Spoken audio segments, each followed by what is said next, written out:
Hey, everybody, guess what? It's that time again. It's time to talk about addiction. Specifically today, substance abuse in teens and young people. It's a huge problem. Of course, it's a parent's worst fear. So, how do we deal with this? How can we identify a kid who is at risk? And what can be done to prevent our young ones from developing dependency issues? Well, to answer these questions, I did what you do when you host a podcast. I turned to the experts. People like today's guest, my friend, Jessica Lahey, returning for her second appearance on the show, her first being episode 282, which was almost exactly 4 years ago. Jess writes about education, parenting, and child welfare for The Atlantic, The Washington Post, and The New York Times. She's the author of the New York Times bestselling book, The Gift of Failure. She co-hosts a popular podcast called M Writing alongside another podcast alum, KJ Dell'Antonia. That was episode 396. And hot off the press, her second book and the primary focus of today's conversation is entitled The Addiction Inoculation: Raising Healthy Kids in a Culture of Dependence. This is the galley copy. The final edition looks a lot nicer, but I think you get the idea. In any event, as a recovering alcoholic myself, somebody who has done battle with the demons of addiction, as well as a dad of four, currently delicately parenting two teens, this subject is of particular personal importance, and I think a useful conversation I suspect will resonate with many of you as well. So please hit that subscribe button, click like, leave your thoughts in the comments section below, and without further ado, please enjoy my conversation with Jessica Lahey.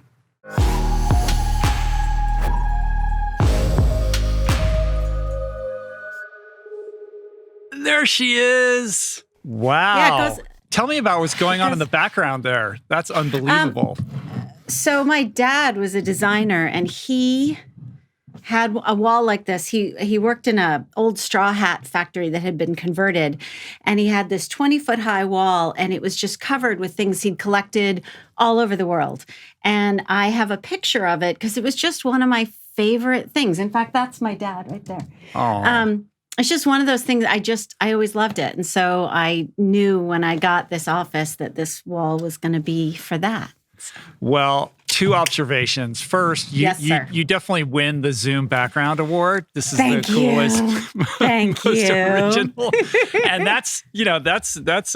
that's important in this moment that we're in, right? Yeah. Curating. I just got really bored with all the book titles behind me. I was like, everybody does that. That's what I was expecting with you. But this has a very kind of Peter Beard feel to it. I love just sort of the collecting the stuff from around the world and having that be a part of, who you are and the stuff and I don't carry a lot of stuff with me. I'm not a big sentimental person. So the fact that these are things I still have is kind of a big deal. Cool. Well, so nice to see you. Thank you for doing this. Thank you. I wish that we could do it in person. I know. We did this at your dining room table. Just right. 2 microphones and some juice. It's been how many? It's been a couple of years at this point. 5 years. Yeah. I'm only now getting over my resentment that you cheated on me with Dax, but I'm in a good place with it. Well, I ended up, what was so sad is because those were like the last things I scheduled. Those are some of the first things that got canceled when the pandemic hit. My next flight was supposed to go to Los Angeles to do Armchair Expert and hopefully see you and do a couple of other things. And that was one of the first things that got canceled. Yeah. And here we are 1 year into this whole thing. I know. But you've got this new book coming out. I'm super excited to talk to you about it. It's such an important subject matter and conversation that needs to be had. This is a book that, I feel like should have been written decades ago. I'm so glad that you've written it, and it's really potent and powerful. And I think it's going to help a lot of parents. It's funny, before this book even became an idea in my head, this was stuff that I wanted to be able to talk to you about, the first time around. And we talked for whatever it was, 2 hours and something, and only scratched the surface on the substance abuse stuff. But, that second book thing is really scary. When you have a book, especially a book that's done well, I I didn't want to just write like the obvious next thing or like Gift of Failure Part 2 or whatever, the sequel. And it took a long time to figure out what I was going to write about. And in the meantime, life was happening and life lined me up with this topic. Yeah. So, this was the book. I love Gift of Failure. I will always love Gift of Failure, but this is the book that I was meant to write. This is the book that, life has brought me to this place. And all the crappy stuff that I had to go through to get here, this is why it's worth it. It's interesting that you would comment that you weren't sure what you wanted to write about next, or it's because it's so obvious that this is the book that you were born to write. To me. I had a lot. It's funny. My agent is so supportive, and I would send her ideas, and she'd be like, "No, I love you, but no, this isn't it." And then I'd send her something else, and I was sort of circling the topic. And keep in mind, so I got sober when I sold Gift of Failure. There was this big auction. It was like 14 editors. We had a big auction for it. And right after that is when I got sober because I knew I couldn't write the book and continue to do what I was doing with my life. And so, you're not really supposed to do much new stuff for about a year. And so I was dealing with the Gift of Failure stuff and trying to write that book.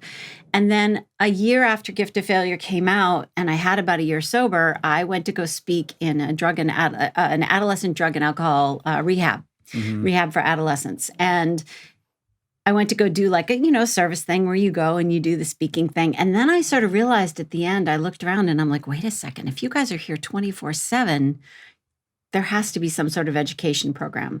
And I had just left my full-time teaching job. So next thing I knew, I was working, I was getting drug tested and I was working in a drug and alcohol rehab for adolescents as their writing teacher. And I did that for 5 years. And it was the best teaching job ever. And I don't think I could have written this book without having done that work too. Right. So it was a combination, that everything had to align in order for this book to happen.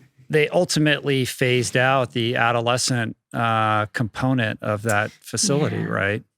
Yeah. If you have a kid now in Vermont and you want inpatient treatment, it doesn't exist. Although I heard the best news just the other day, lead singer of Phish, founding member of Phish, and I'm not a huge Phish fan, even though I live in Vermont. Yes, thank you. Anastasio? Yes. How do you say his last name? Yeah. I do not know, but he's opening. I just saw in our local paper the other day that he's going to open a rehab in Vermont. Oh, wow. He had gone to University of Vermont. I live just south of Burlington, and my husband is affiliated with University of Vermont. So I could not be more excited because my secret hope someday is to open a recovery high school for adolescents in the Burlington area. Yeah. So wow, that I'm would be thrilled. Cool.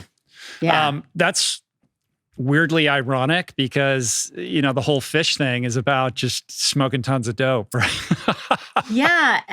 I'm really excited to see what he does. It just hit the news, just hit our local news a couple days ago.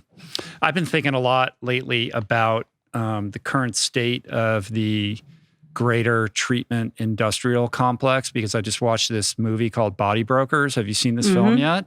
No, I haven't yet. And it deals I've been with underwater. Yeah, I want to see it though. I mean, it's a narrative feature, but the writer-director is a guy who was in and out of, I think a few treatment centers, and it deals with the insurance fraud component of it and all the kind of abuses that are occurring, which, and this is relevant to what we're going to talk about, creates confusion and trepidation when faced with the prospect of whether I should put my kid in a treatment center. Is this only going to be, and you talk about this in the book, is this only going to be a breeding ground for unhealthy behavior because of the kind of, community that you're suddenly introducing your child to?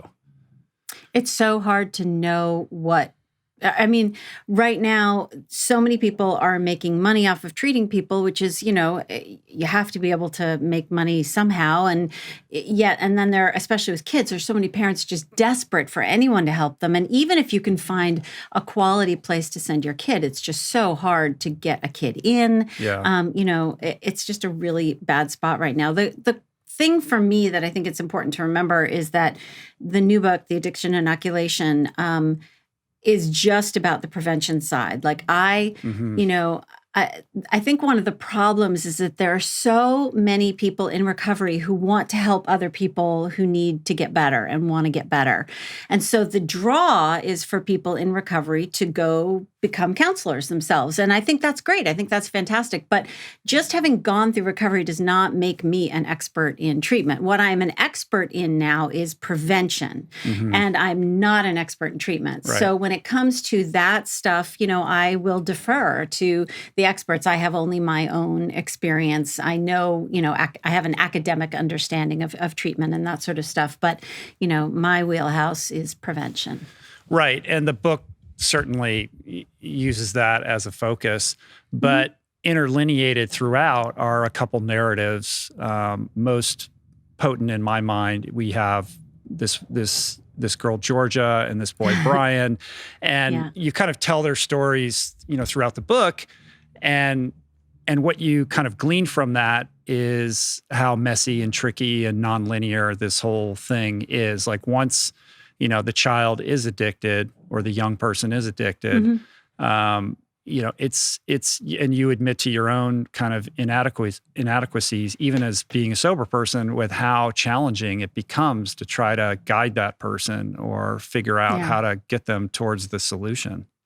Well, and the other big picture there is how unclear the research is, at least even for the things that we think we know. I mean, the entire chapter about Brian is about peers, kids and their peer groups. And the research on that, if you were to ask someone for the short answer is, what does the research on peer cohort say? It would say, if your kid hangs out with kids who do drugs, they will be more likely to do drugs. And that just sounded a little too simple for me. And I happen to be, I'm also, number one, I love my job. And I'm a big research dork, and I get to read and read and read and translate all that stuff. I'm also married to a scientist. I'm married to a statistician and a physician and an ethicist. And so anytime I say, this just doesn't sound clear cut to me. Let's dig through the research and let's find out what the good studies are and what the bad studies are and blah, blah, blah. So it turns out that not only there's so many camps in the recovery world and in the substance abuse world. And I wanted to try to go into this free of a camp and try to look at all the research and figure out, if Brian's story is that, he had drug issues, then the last thing I should have done was let my son be his friend, but it wasn't that simple. So, what do we do with a world that isn't very simple and very rarely cut and dry or black and white, that kind of thing. So that's, and also the big story for me with this book is, my passion is to learn stuff, learn from it, and become a better person. And so the last thing I wanted to do is make parents feel any kind of shame or bad or regret. The goal with this book is to be as empowering as possible. Yeah, you succeeded in that regard. But yeah, it's hard. It's so complicated and tricky. And I'm going to resist every impulse in my body to not make this, a personal counseling session. I've got 2 teen daughters and my kid's in there, Yeah, I know. My daughters do not want to be part of the podcast though. And I respect that. So we're not going to do that specifically, but there's so many kind of universalities that we can extract from this. But because we didn't really talk about sobriety and addiction in our last podcast, which was focused on the gift of failure and just, learning and young people and learning. Why don't we begin with your story, which is how you open the book, because I think it beautifully contextualizes all of this. Thank you. It's funny asking. I did not expect this book to be a memoir, by the way. It just became that. So I was raised in a family with an alcoholic parent. And lots of other alcoholics and drug addicts sort of just, sprinkled throughout the family tree all over the place. And I don't think there are that many people out there that don't have at least one out there somewhere. But I happen to have, I think, more than average. And what's funny is, I think it's taken me a really long time to untangle all of what it meant to be raised by someone with a substance abuse problem.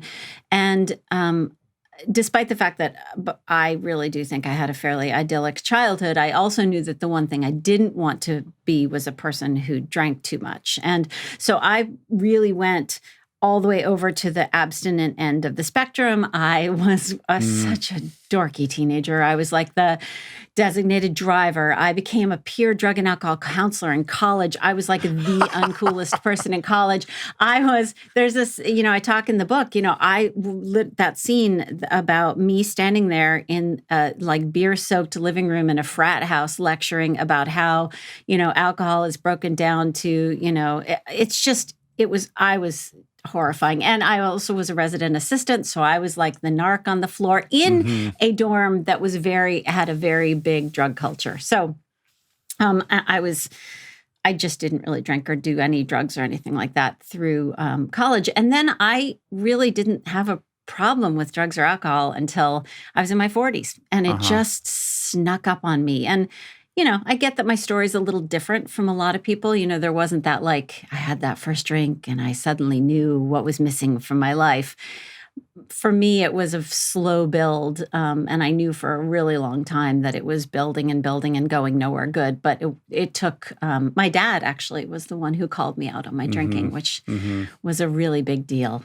And I'm so grateful to him, so grateful to him. Well, I think it's an interesting story. I mean, first of all, when I think of you in college being the narc and all of that, and being the goody-goody, I have to suspect on some level that was a fear response to your family history. Like, I am going to will my way into not being that person. And alcoholism just doesn't really work that way. And, when opportunity met, whatever situation you were in, it took hold.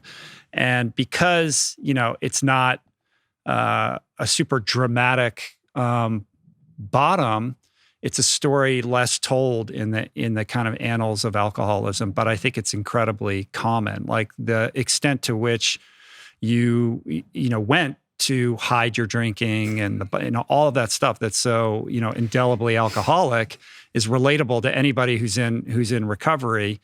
And yet the fact that when you got sober, your concern was that your friends would be, surprised or thinking, well, you don't really have a problem because you were so good at masking this. Oh, it wasn't my fear. It's what happened. I mean, I went to my first meeting and had to sort of come out to my friends, and I had to talk them into it. I mean, they just didn't. One friend, I really had to talk her into it. And it was a weird thing. I was so good at hiding it. And in fact, when my husband first read the galley of the new book of The Addiction Inoculation, I don't let people read stuff until it's sort of done. And there was so much news to him stuff in there. And it was hard for him to digest reading that first chapter. And then I had to send it to my parents. And that's a whole other, so many people say, I'm just so glad you're honest. And I'm perfectly fine being honest and forthright and out there, but I also don't want to hurt the people around me that I love. And those are their stories to tell. But, the more we talk about, as the more we talk about it, I think the easier other people find it to talk about. Yeah. I mean, tell me about it. When my parents read Finding Ultra, that was a very terrifying They had lots of opinions, I can tell you. So I understand that. But, it takes what it takes. And you hit your bottom and you reckoned with the demon and you came out the other side. So you've got maybe 8 years now at this point? I will have 7.5, almost 8 years. Yeah. In fact, good for you. my sobriety date is my mother's birthday because I got so hammered at her birthday party. That was the night the night shit hit the fan. Yeah. And then I don't remember it. So, I hear it was really bad, but I'm kind of grateful I don't remember. I don't know. I don't know if I'm grateful I don't remember it or if, the whatever. I like that it was your dad, though, that kind of, knocked on the door and brought you in, which is pretty cool. And then having to contend with the gift of failure coming out and all the hullabaloo around that in early sobriety, I suspect would have been, relatively overwhelming. Actually, there was, it was even worse than that. I don't know if we had this conversation, but the day after I handed in the first draft of my manuscript for The Gift of Failure, I went on I had been training, a friend of mine has a horse farm, and I had been training a horse with her. And I was just out. My husband went with me. He never rides with me. He doesn't really know how to ride. We were just out on a trail thing, and the horse threw me, and I fell on my head, and I lost my memory. I lost my ability to read and write for a while. And then while I was still in that post-concussive syndrome with depression and seeing my vision problems and reading problems, I was teaching it was just horrible. And then my editor came back to me on the first draft of Gift of Failure. Did I tell you the story? I don't think it was so. Quote unquote. Because I didn't reveal this story till after we talked, because it was so humiliating. I never talked about it. That the first draft of The Gift of Failure was, quote, unpublishable. And the words ghost came out, that maybe I needed a ghost, which for me was a ghostwriter, which is so humiliating because I, at the time, was writing a column for the New York Times. I had written for The Atlantic for years. And so instead, I said, I tell you what, can I have these probationary chapters? Just let me have 2 chapters to, you lay it on me. Tell me how bad my book is and what I did wrong and what I can do better. And she did. And those 2 chapters turned into the rest of the book. So all of that, I was just newly sober. I had a post-concussion syndrome with depression. It was just, it was horrible. It was really, really bad. But being humbled to your core. Yeah, the host of I M learned Writing, a lot. The New York Times writer being told they need a ghostwriter. Wow. But imagine if I had been drinking when I was in that post-concussive syndrome. I mean, there have been a few times that I've been so grateful that I'm not drinking anymore. That was one. The pandemic has been the other one. I'm just, I can't even imagine what that would have been like if I was still drinking. Well, speaking of the pandemic and kind of transitioning into young people, what is your kind of sense or take on how this past year has impacted young people perhaps differently than older people? And then, how is that related to addiction and substance abuse?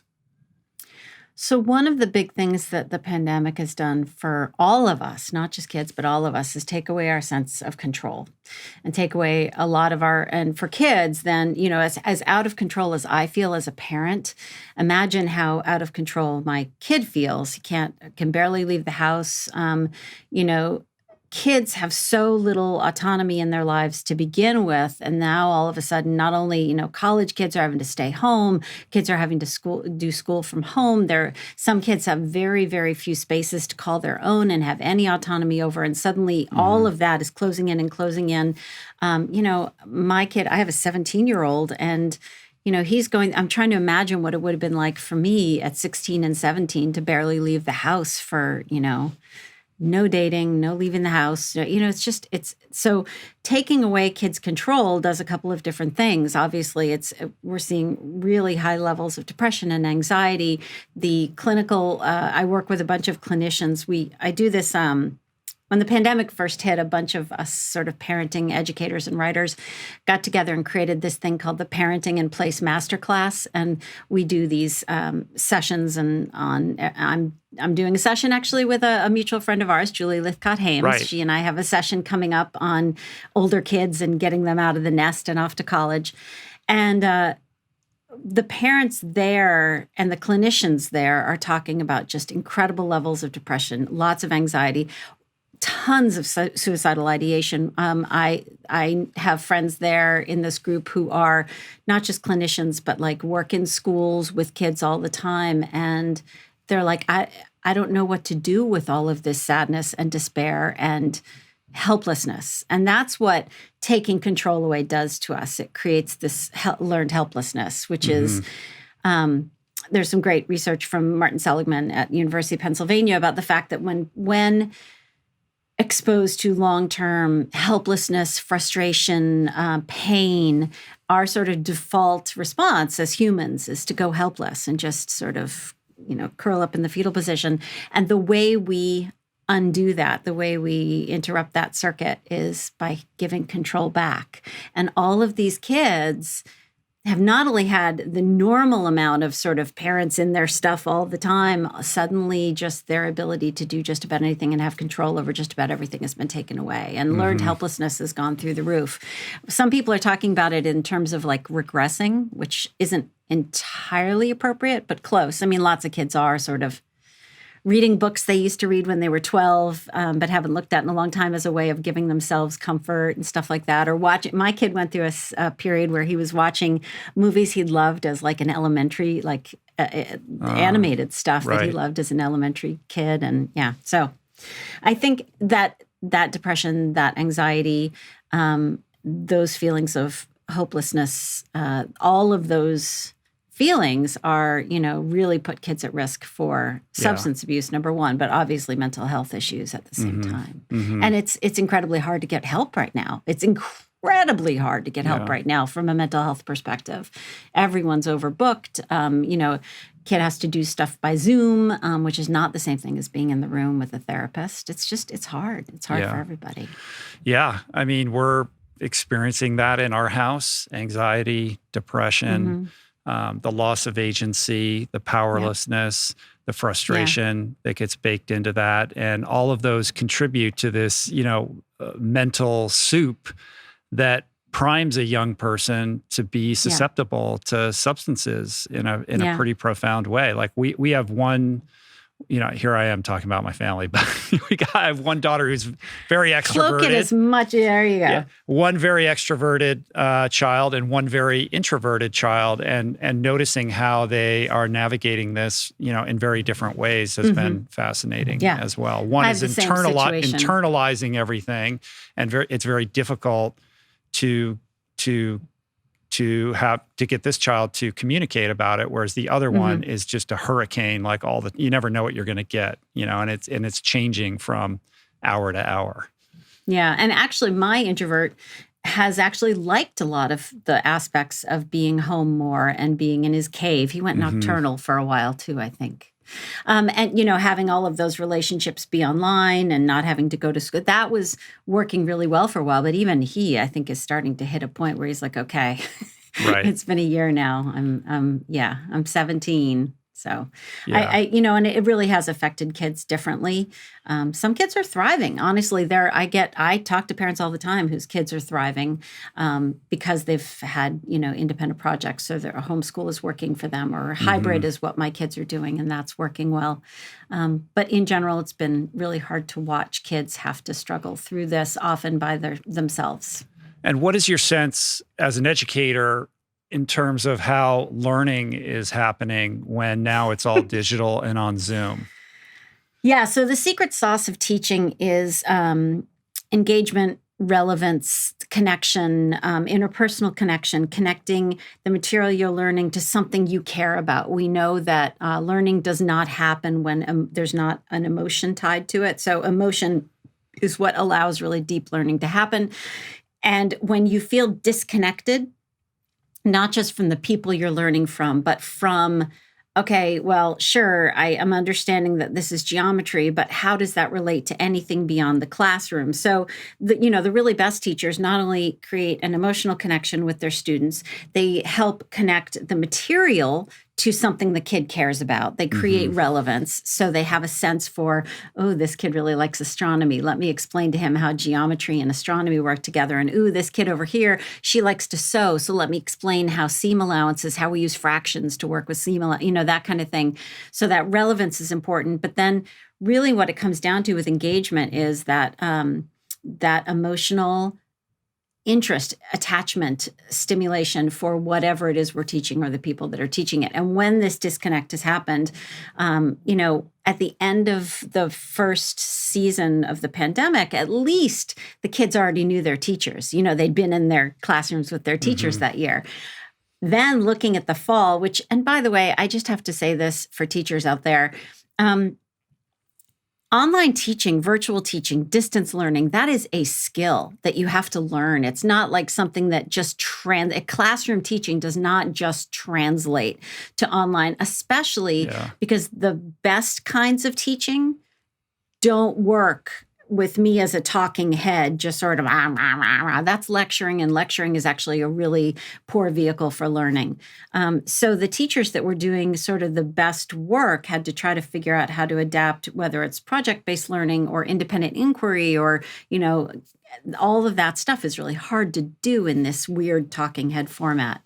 And then you've probably seen all the articles. Here's why virtual learning, or here's why Zoom calls are so emotionally exhausting for us, because we're looking for social cues that aren't there. I do a lot of speaking engagements where I'm looking at either my own face or a blank screen, and I'm like, these jokes landing, I don't know. And, so. Yeah. And to, when everyone's just a box on a screen, how is the teacher supposed to, really get into what's going to motivate that child? It just becomes infinitely more difficult. And kids are so astute at figuring out how to do end runs around the rules. Like they'll log on and check in and then they turn the camera off, or they, who knows what's going on. Right. I mean, I've seen it all. And, think about some of the kids for whom having the camera off is a legit concern. Like, let's say I'm a kid who the women in our family have to wear headscarves in the presence of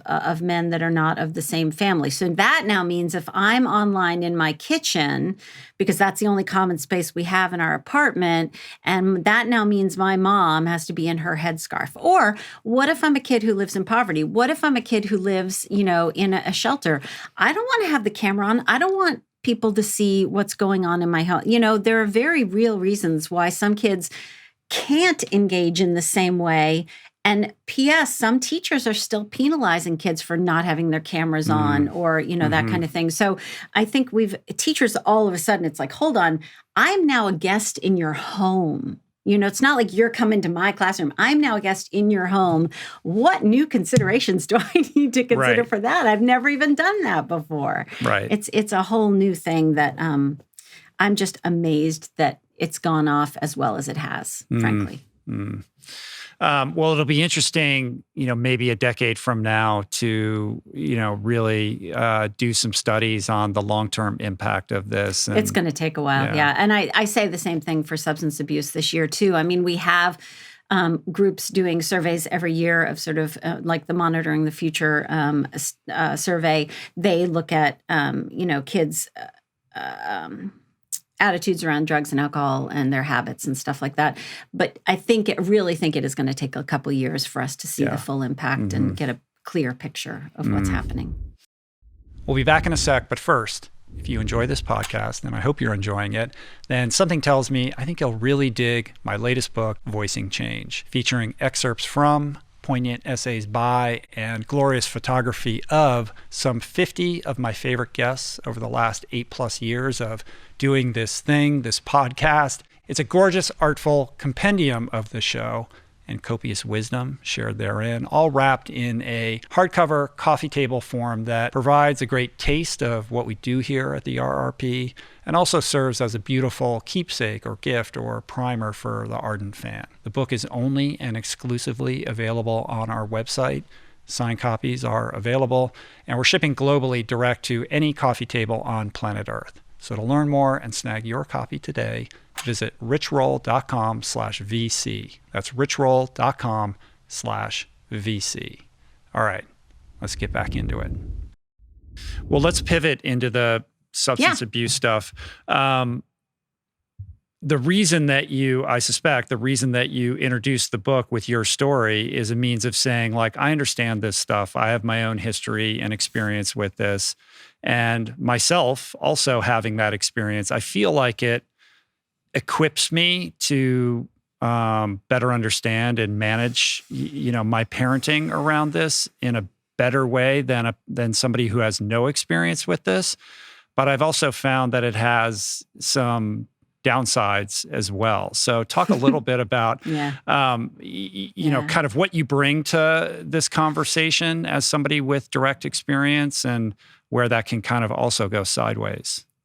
I actually don't think my direct experience is as interesting for this book as the fact that the reason I wrote this book is that I am a parent of two kids who dropped out of the uterus with an increased risk of substance abuse. So when the experts that out there in the world say the line or write the line, and this is something that is said often, is substance abuse is preventable. Well, what does that mean? And is it different for my kids? And well, what about my students over here who I'm just trying to help them stay sober? What is it about their lives that I need to understand so that I can be more informed from a trauma-based teaching perspective and from a perspective of how do I help so that more kids don't end up in my classroom? And then I started digging into school programs. What are we doing and what aren't we doing and what could we do better? So I'm coming at this from the perspective of a parent who just wants to do whatever I can that's based on actual evidence, like reliable, good evidence, not just like, ooh, I hope.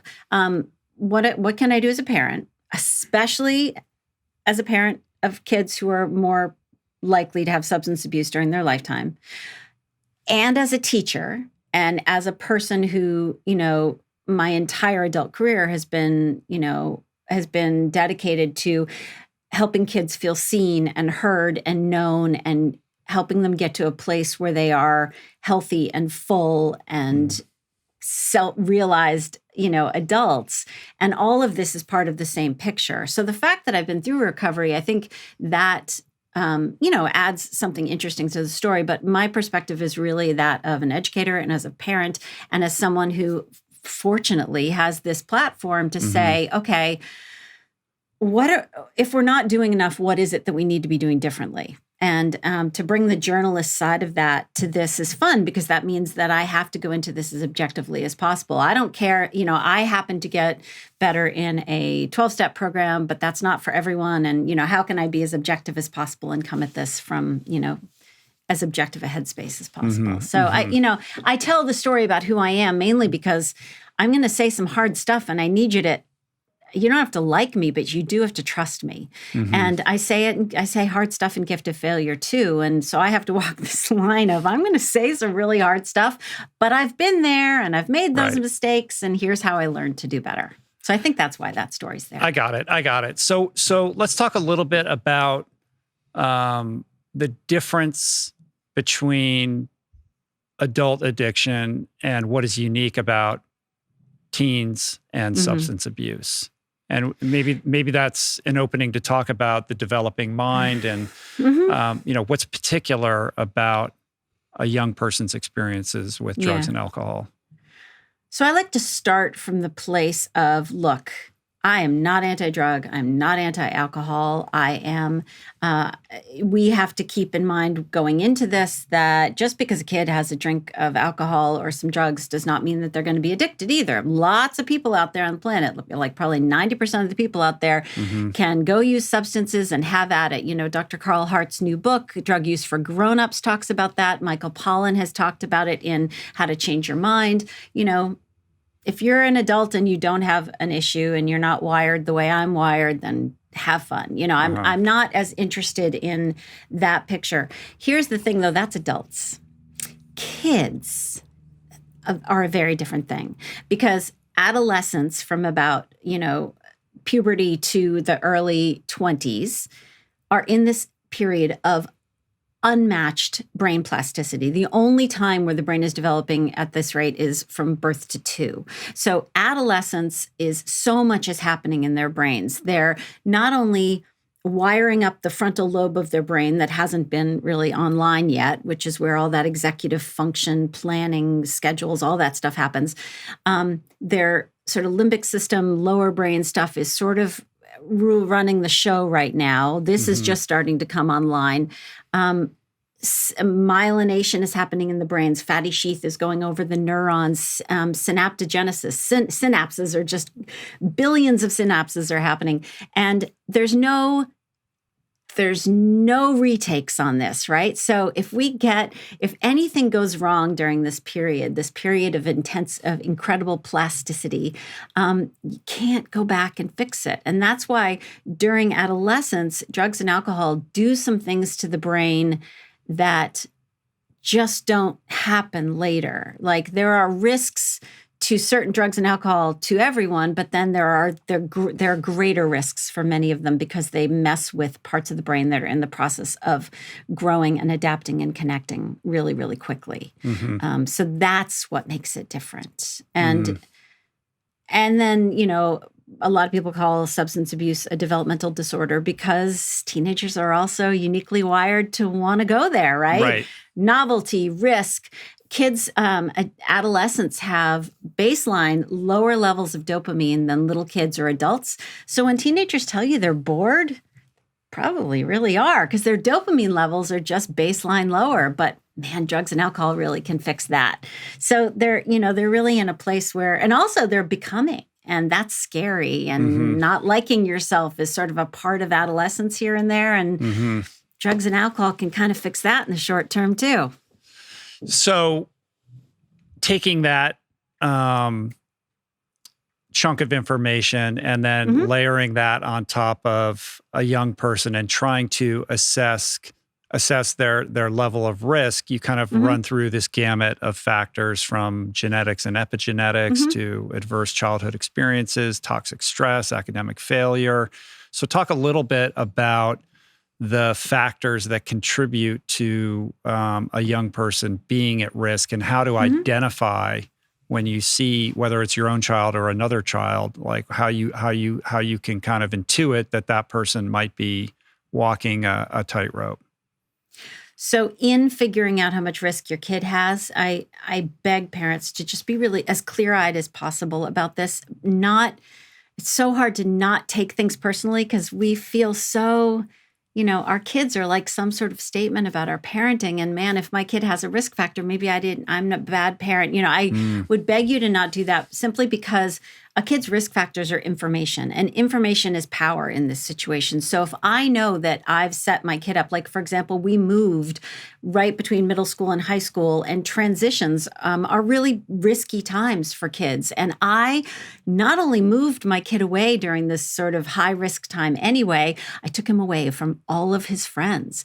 And not only that, I took him away from his friends whose parents I trusted. And now we're going to go to some new place where I don't know any of his parents' friends, and I don't know the other kids. And so, I did that. But knowing that is really important so that I can act based on the fact that that is something that is there. So when you look at kids, the first place I like to start is, so genetics is about 50 to 60% of the picture. So from the get-go, my kids have more risk. Here's our risk and our prevention. It's like an old-timey scale of justice, okay? The heavier the risk side, the more prevention you're going to need to outweigh it. So genetics, my kids got that. And on both sides of the family, by the way. My husband has lots of substance abuse in his family too. So we really gave it to him from both sides. Then on top of that, then you want to put in epigenetics, which is just, I grew up with someone who used drugs and alcohol. So therefore, the stress of that can change the way my genes express themselves. It's not actually, they're not actually changing the genes, but changing the way the genes express themselves. So epigenetic like risk, that's one. the trauma or stress of somebody in your family tree being passed down and having like a residual. Yeah. And you talked about adverse childhood experiences, and that's one of them. So adverse childhood experiences are a list. If you Google adverse childhood experiences or ACEs and the CDC, you can find a quiz. You can take your own quiz about what your adverse childhood experience scale rating is out of 10. In the rehab classroom, usually my students scored 7, 8, 9. I had a kid once, it was a 10. He had like all of them. And that affects, as many of us know, thanks to Nadine Burke-Harris writing about this in The Deepest Well, that affects everything. It affects our mental health. It affects our physical health. Whether I have a stroke at 80 or a stroke at 60, that can change based on my childhood experiences. And substance abuse in the home is one of them. Violence, abuse, physical and sexual abuse, divorce and separation. And then there's sort of a smaller list of things that sort of some people continue. Nadine Burke-Harris talks about a bunch of them. Adoption is one. Just different things that can happen during childhood. So the adverse childhood experience is the big one. And then there are other things like academic failure, social ostracism, aggression towards other children. If you see a small kid being really aggressive towards other children, I mean, there's so many reasons to intervene in that, from like to get that kid some help with their anger issues or whatever it is that they're acting out about. But you can see how the risk factors get all tangled up, because a kid who is aggressive towards other kids is probably going to be ostracized too. Right. And social ostracism and academic failure are fairly tangled up together too, right? So the earlier we intervene and the earlier we get kids help for whatever their thing is, whether it's, ostracism or the bullying, whatever, the better off they're going to be for their lifetime risk of substance use disorder. Right. And on the kind of childhood trauma or adverse childhood experience tip, that is a very subjective experiential thing, right? Like we tend to think of those things like, like an acrimonious divorce or, physical or tremendous emotional abuse in the household. But it can be triggered by something, less sort of severe, like some mild bullying. But that child's experience of that is more traumatic than appears on the surface.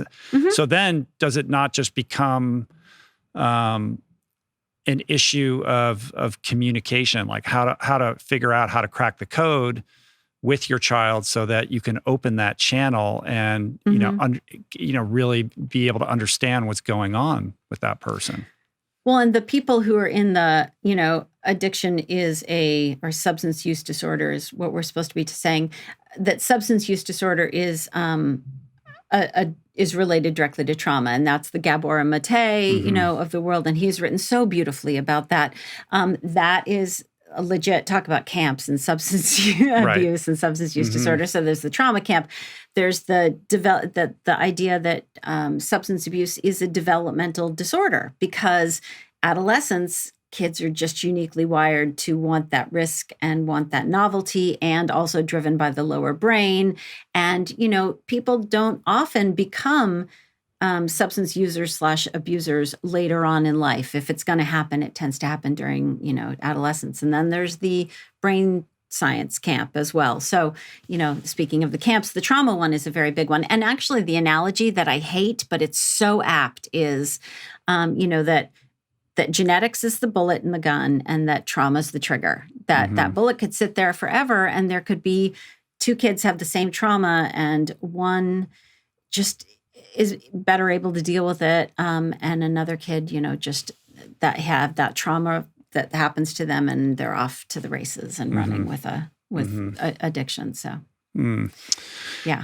In thinking about this whole construct and in the context of addiction, and then thinking about the gift of failure. I mean, the gift of failure was all about like allowing kids to fail and kind of, providing them like a little bit greater agency than the typical controlling parent. It's about loosening the reins in some respect. You see my problem then, I know. don't So you have this inherent conflict now, because this book is all about how and when to intervene, right? So how do you square this idea of allowing and then, sort of being involved and sort of letting kids fail versus which kind of would be permissive to an exploratory phase, maybe with substances or maybe not. So when is it appropriate to kind of be in that allowing space or to shut things down? Yeah. Okay. So we got to back up then, because the research is really clear that it's not really clear. None of this research, you have to think about confounders when you're talking about this research. But if you look at the research, the data show that if you are the kind of parent that is consistently messaging total abstinence until 21, until it is legal to drink or use pot or whatever the thing is, then your child is less likely to have substance use disorder during their lifetime. Now, as someone who always comes at statistics and data with a question mark in my head, I say, well, except it would be the parents that have the total abstinence agenda whose kids would have less access to blah, blah, blah, blah, blah. But either way, the reason I bring that up is that the parents who are like, okay, well, I just want them to be safe. So as long as they're doing it in the basement and they're not driving, it's okay. Or if I take the keys, or if they're, as long as they're here in the home, or, I want to give them a sip so that they can grow up to be like those Europeans that have the really sort of moderate, they're not overusing, they're drinking and just having enough, and it's a part of the lifetime, their life and meals and stuff like that. The problem is that sort of European romantic myth of raising a moderate drinker it's not true. Not only from the standpoint of that doesn't work for kids. A kid whose parents have a permissive attitude around drinking and doing drugs at home, drinking and doing drugs before 21, those kids are more likely to have a substance use disorder during their lifetime. Also, hello, Europe has the highest rates of alcoholism in the world. And not only, they're even starting to have to deal with that. France has gone back and changed its guidelines around how much is healthy drinking because they realize, this has always been a part of our culture. But oh my gosh, we have a problem. I didn't realize that. Wow. Yeah. So it's really important that we not buy into that. But I can raise moderate drinkers by having this sort of sip of wine with dinner. And I have to make it really clear, talking about my own kids, my younger kid is livid, right? Because he's like, this is so unfair because my older brother, you didn't know this stuff then. So he got to, have his first taste of wine be on your finger when he was an infant. Someone had sent us this grotesquely amazing but expensive bottle of wine. And so I put some on my finger, put on my infant's tongue. I wanted his first taste of wine to be a Chateau Yquem. Then how dare you?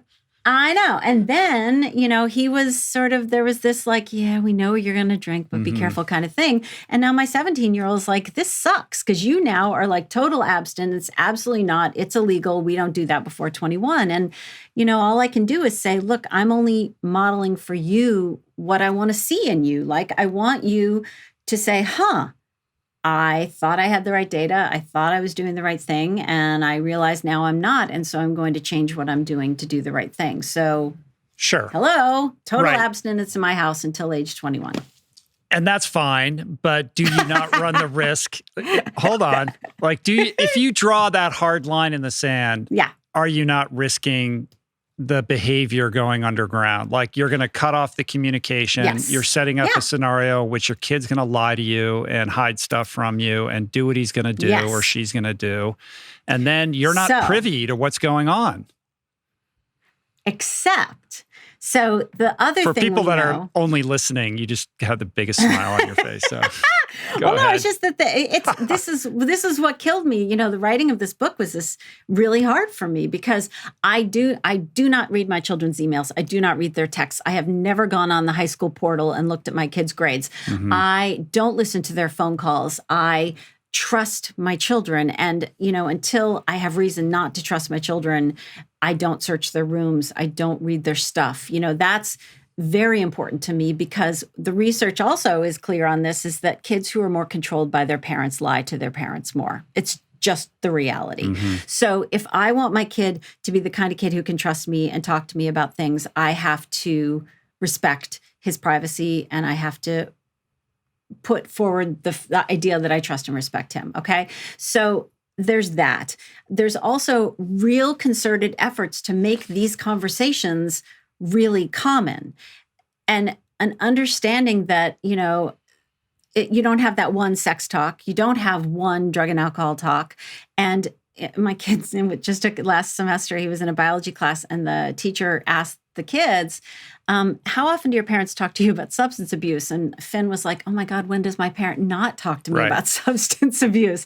So we're having a ton of conversations about it all the time. We're very open about those things. And in order to get to that place where I feel like they can trust me to talk to me, I have to be there to listen to all the other stuff that interests them that isn't necessarily the stuff I want to hear. I have to respect them and we have to have open communication. And, I just have to hope that the balance I'm trying to strike between that trust and that respect, obviously always subject to change at any time. If I was getting scared about my kid, or there was a plain view doctrine situation going on in my home. But I can't force my kid to see the world exactly the way I see it unless I'm showing him that I respect him to make good decisions. And I just, it's a really fine line I have to cross. And as I said, it's open to change at any time. If I'm worried that my kid is having a problem, that could turn on a dime. Yeah, I mean, one of the things that I'm really proud of as a parent is that very thing of just, I'm talking about this all the time, and I'm sharing my own experiences. Like my kids have heard, all these stories of things that I've done, and I've brought them to AA meetings, and they're, they have experience with what that world is all about. And most of my friends are sober people, and those are, so my kids are exposed to them. And actually my friends are able to have really amazing conversations with my kids because those conversations are devoid of the emotional charge that it would have if it's me talking, right? And as a result of that, we have amazing open channels of communication. Like my eldest daughter tells me all kinds of crazy stuff. And, so for me, then it's about like, I can feel my body tensing up and I want to react, or I have this impulse to judge or to make some definitive statement. And it takes all that I have to just listen and receive and to kind of, absorb that in a loving and compassionate way. And I found that the more I'm able to be in that space, the better our relationship is. And I'm taking out an insurance policy on maintaining that open channel of communication, but it has its challenging moments. And I will also say that it has not been, an ironclad inoculation against problems. Oh, absolutely not. Right. Absolutely not. None of these things are. And I think so much of what I hear from kids, and I get to talk to a lot of kids, and it's so much fun. And one of the things I do when I'm out at a school talking to kids is I give them all my email address. And I say, okay, look, I'm going to be talking to your parents tonight. I want you to email me with the things you want me to tell your parents. And the top three things, usually I get three things over and over and over again. One is, I'm not my brother. I'm not my sister. I'm not you when you were my age. That's sort of like, I don't feel seen, heard, known for who I am. I feel like you're raising some imaginary kid you wish I was and not me. So that's really stunning to me. I also get a lot about like, if you're going to tell me I have to do something, then you should have to do it too. It's usually related to having to put down the phone. Like if I have to put down my phone, why doesn't my parent? But one of the other big things they tell me is I want to talk to my parents. I really, really do. It's just that I don't want to talk about the stuff they want to talk about all the time, which is like, I don't want to constantly be talking about school. Can't we talk about something else? And so I think, the reason that one of the chapters in the book is about getting this conversation started and how hard that can be. And I talked to lots of therapists who have to try to get kids to talk about stuff when they don't want to talk. And a lot of them, there's some cool stuff. Like, if you're in the same room with your kid and they don't want to say words, tell them to text it to you across the room. That may feel weird and horrible and fake, but it's actually can be a really authentic way of communicating. But the reason in the chapter that I'm talking about, I talk about the crazy lengths I go to get my kids to talk to me and tell me stuff. But a little bit of that is me showing them that it's really that I want it that much, that I am so willing to meet them on their level in a place that they want to talk about stuff, that I'm willing to go to these stupid lengths of recreating the show Hot Ones in my. I was just going to bring that up. That's like my favorite. That's one of my favorite parts of the whole book is the Hot Ones dinner so much and the fun. questions that you came up with. So talk a little bit about that. Yeah, so we've loved the show Hot Ones since the very beginning. Sean Evans, I think, is a talented interviewer, such a talented interviewer. And his shtick, partially it's because he's an incredible researcher, but also the shtick is that you're eating a hot wing and 10 different hot wings of 10 hotter and hotter hot wings. And that throws you off of your game a little bit. It gets your defenses down, that kind of thing. And it's fun. You go into that thinking it's going to be fun. It's a little scary, but it's fun. So my husband, I said, let's do hot ones at home over at our dinner table, but we've got to come up with questions for the kids. And they can't be stupid questions. They can't be prying questions. They can't be questions that will embarrass them. What are the 10 questions we get? Like, what do we really want to know? And so we wrote 10 questions for each kid, one to go with each wing. And then I went and got unseasoned wings and vegan wings and bought the full range of that season's hot sauces, I think, and did each one. And the kids didn't know. It was a total surprise. And they came down. And so and they were all in. It was really fun. They sort of smiled as soon as they understood what was happening. And we did the whole thing. And we were willing to be self-effacing, like, yep, we're this dorky. We really do want you to. And, we acknowledged the fact that it was funny. And we had a great evening. We did end up drinking ice cream, though, because the hottest hot wing required pretty much just solid vanilla ice cream. It was just so overpoweringly hot. Like 2 million Scoville or whatever it is. It was crazy. It was the one that they make, the last dab. It was intense. It was really crazy. Yeah, but it worked. I'm looking at the questions that you ask. It's like, what about you reminds you of one or more of your parents? Like, provocative questions that are open-ended, and when your mouth is on fire, I would imagine that would have been pretty hilarious.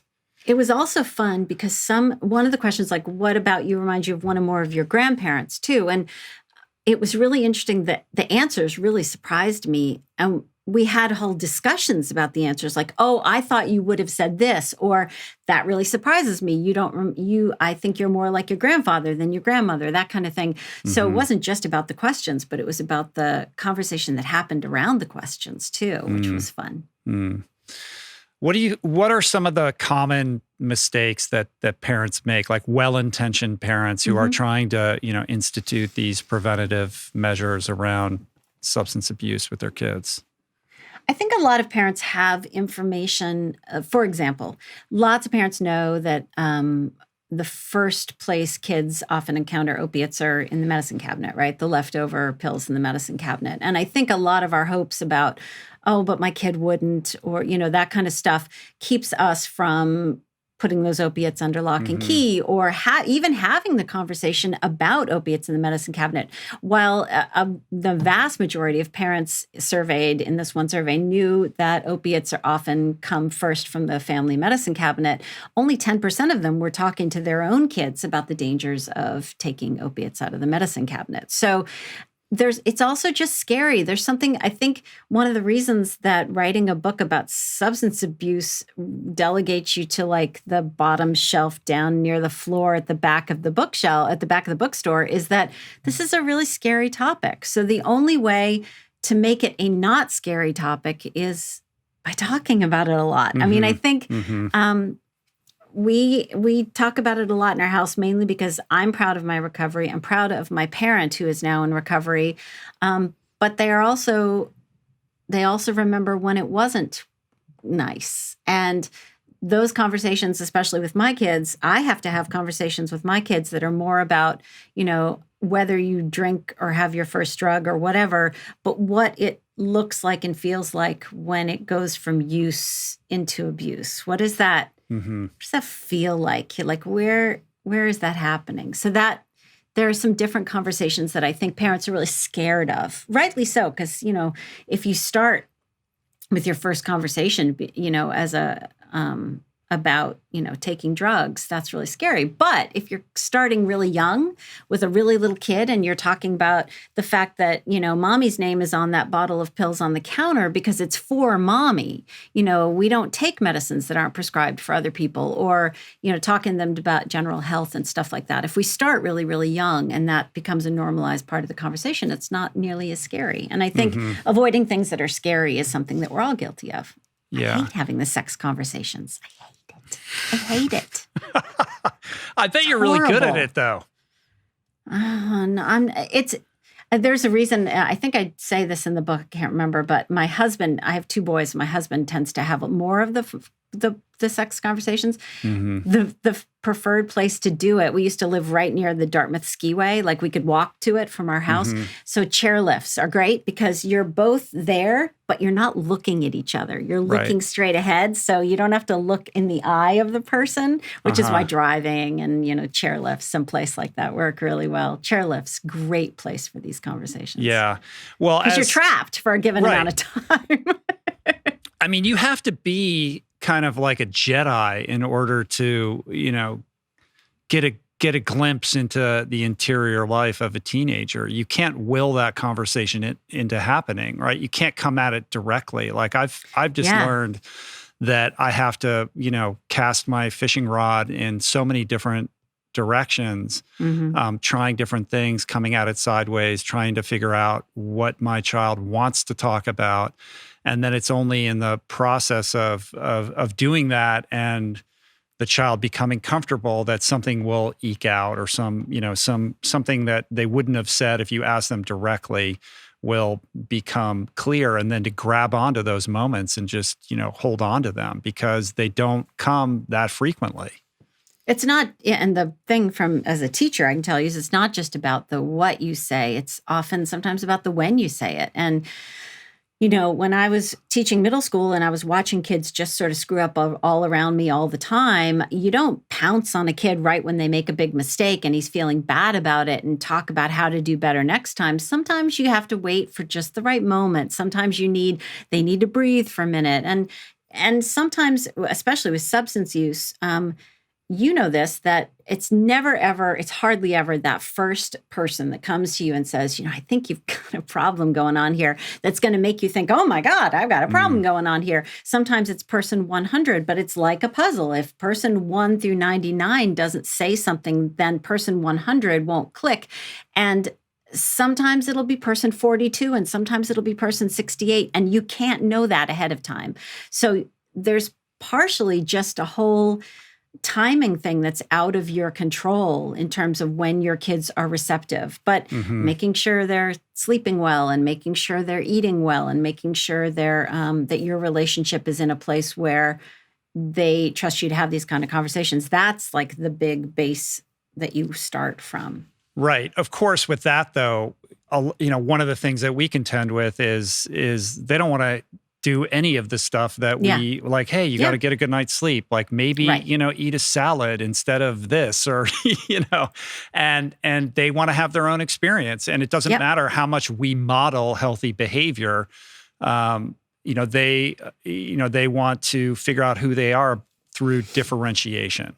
And on some level, you have to allow that, right? Like you have to allow that, because it's like Inception. And you talk a lot about this in both books. Like you have to orient the child into an experience where the idea that you would like them to adopt they have to take ownership of that on some way, like it's their own idea. Otherwise, it doesn't stick. The Inception lens on this discussion. That's a place I'd never gone. I like it. No, I think you're completely right. But I think also that there's a certain amount of learning by this, in writing, we call it planning and pantsing. So there's planners, people who, plan an entire book, and then there's the pantsers who just sort of jump in and start going.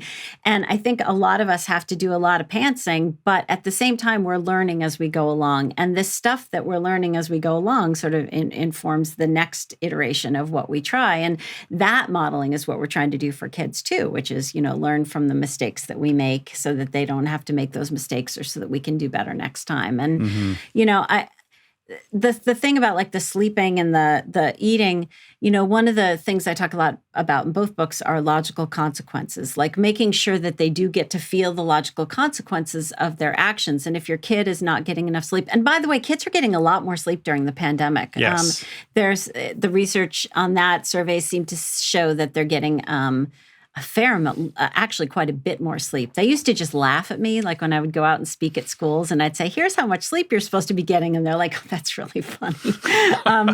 But now they're actually getting more sleep. My kid did go through a period of being nocturnal, though. That was really interesting. But I had to also let him suffer a little bit when that, I couldn't rescue him, couldn't take stuff to school for him. I let him sleep through his alarm actually twice because he just wasn't dealing with his stuff. But here's a really interesting thing about right now anyway, is that schools are having to be a lot more flexible.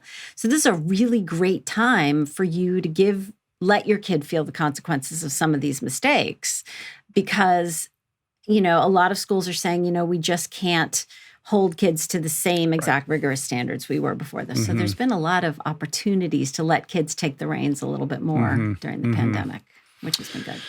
Yeah, because the stakes are lower. I mean, we've been dealing with the nocturnal thing, and our MO with it is like, okay, well, how do you feel? Are you thinking clearly? Like, how's your mood? How are your anxiety levels? Oh, that's interesting.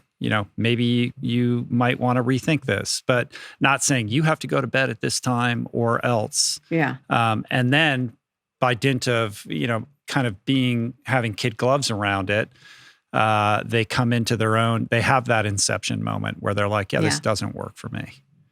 Well, and but think that's about hard what it's as a been parent. like. Right. And think about what this pandemic has been like for kids who are trying to individuate and pull away and have more and more and more autonomy and independence at a time when it's being taken away from them at every turn. It's the only act of rebellion. I'm going to stay up all night. Well, that, or, I've been begging parents, man, if you make your kids clean their room every single morning because you have some misplaced assumption that, an organized kid becomes an organized adult, or that a messy kid can't possibly be an organized adult, just let go, please. Because the only place kids tend to have any autonomy whatsoever is in their rooms. Just let them have their rooms the way they want to have their rooms right now. In fact, my kids, at a certain point, they just needed a change, so they switched rooms. I have a picture. At one point, we painted my son's room entirely blue, the color of the blue on a globe, like the oceans. And then he took an overhead projector from my classroom and used a Sharpie and made an entire world in his room. This would be a really great chance to let them just do whatever they want with their rooms so that they can have some control somewhere. Because if they can't find it, if we don't give it to them somewhere, they're going to take it. And sometimes they take it by deception. One of the things that you get good at if you've spent a lot of time in the secret societies of recovery is you become very attuned to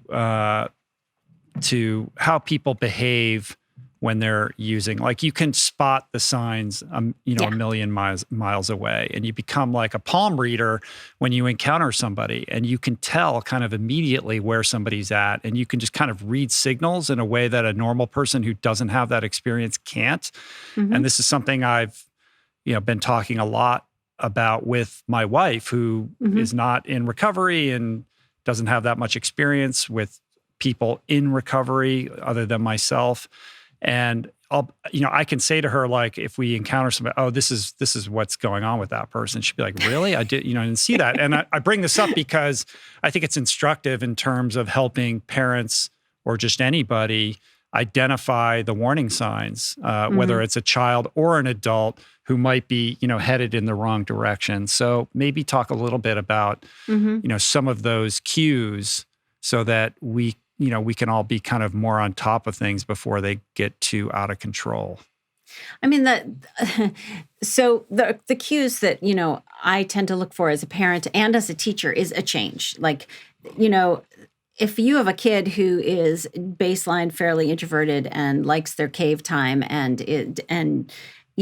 that person is doing all of those things now, I'm more worried about any kid that has any sort of change. As a teacher, I look for a change in grades. As a parent, I look for a change in attitude, when you can just sort of feel that your kid is off. And so anytime a kid changes like that, I'm always going to have some sort of questioning about what's going on. During adolescence, that could be tough because it's a moving target.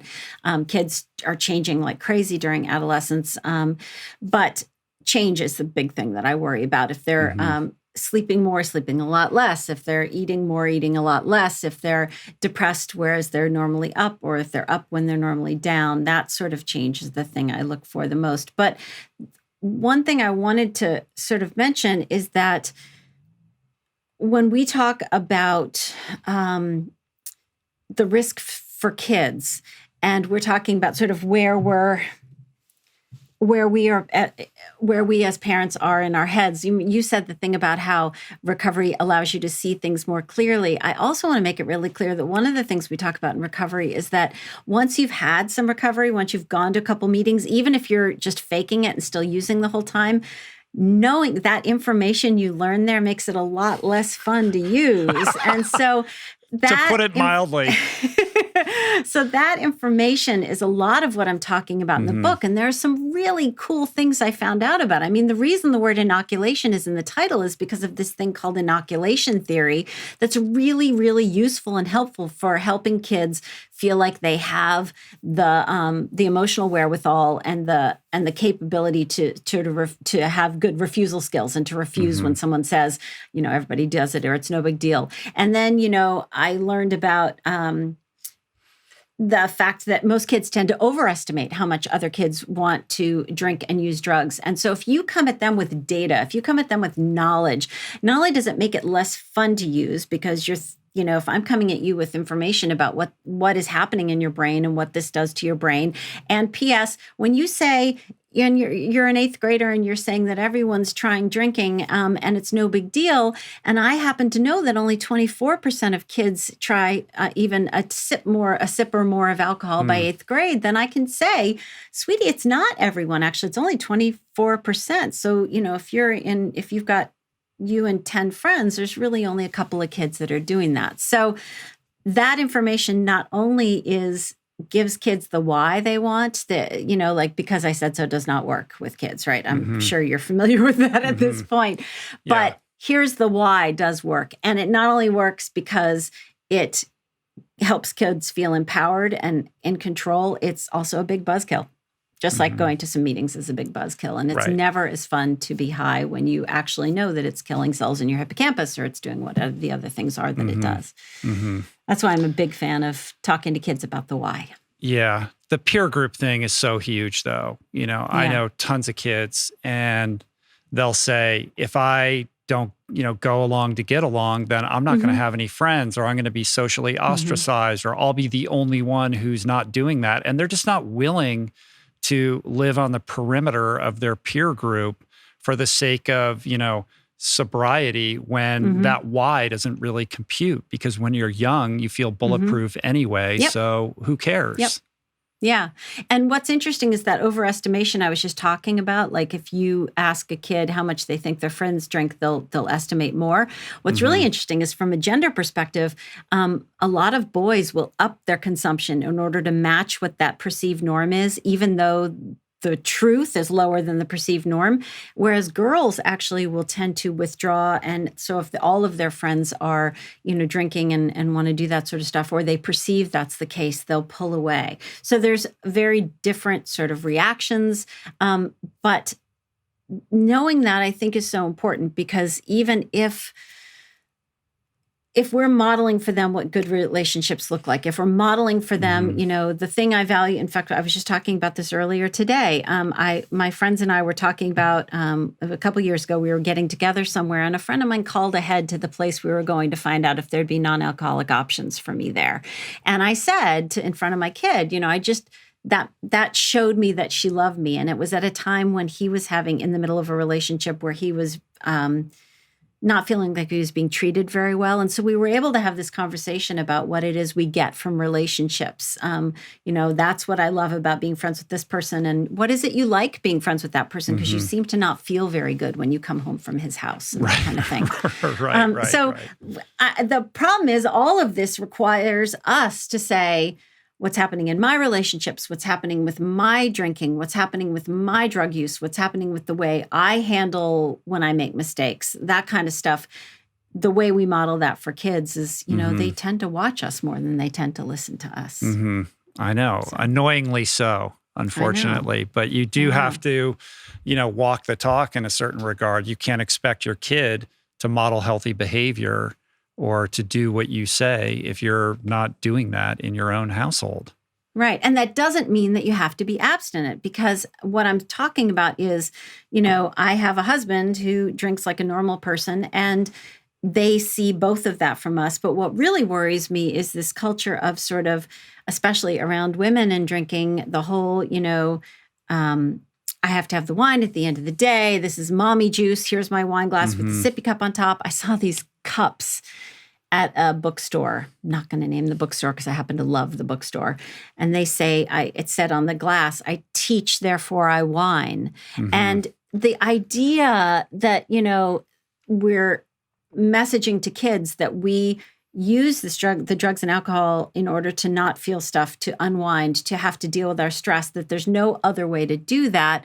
That's what worries me. And that's what I try to talk a lot about with my kids. Tina Payne Bryson, who has written a bunch of books with Dan Siegel, she's got this great saying, you have to name it to tame it, right? So with kids, helping them name their emotions and helping them name what they're feeling, what they're going through is the first step to helping them talk about what's bugging them so they don't feel like they have to have a beer to quiet that voice, so that they don't have to resort to medicating themselves to not, the drink I miss the most, frankly, is the one before I go to a party so that I can feel like I'm worthy of walking through that door, so I don't have imposter syndrome, so I feel like a better version of myself. And I think helping kids be the kind of person who doesn't have to medicate themselves to feel like they're enough. That's my goal with teaching. That's my goal with parenting. Yeah. Well, there's certainly an epidemic of low self-esteem, right? And that's the heavy lifting. Like, how can you get a child to,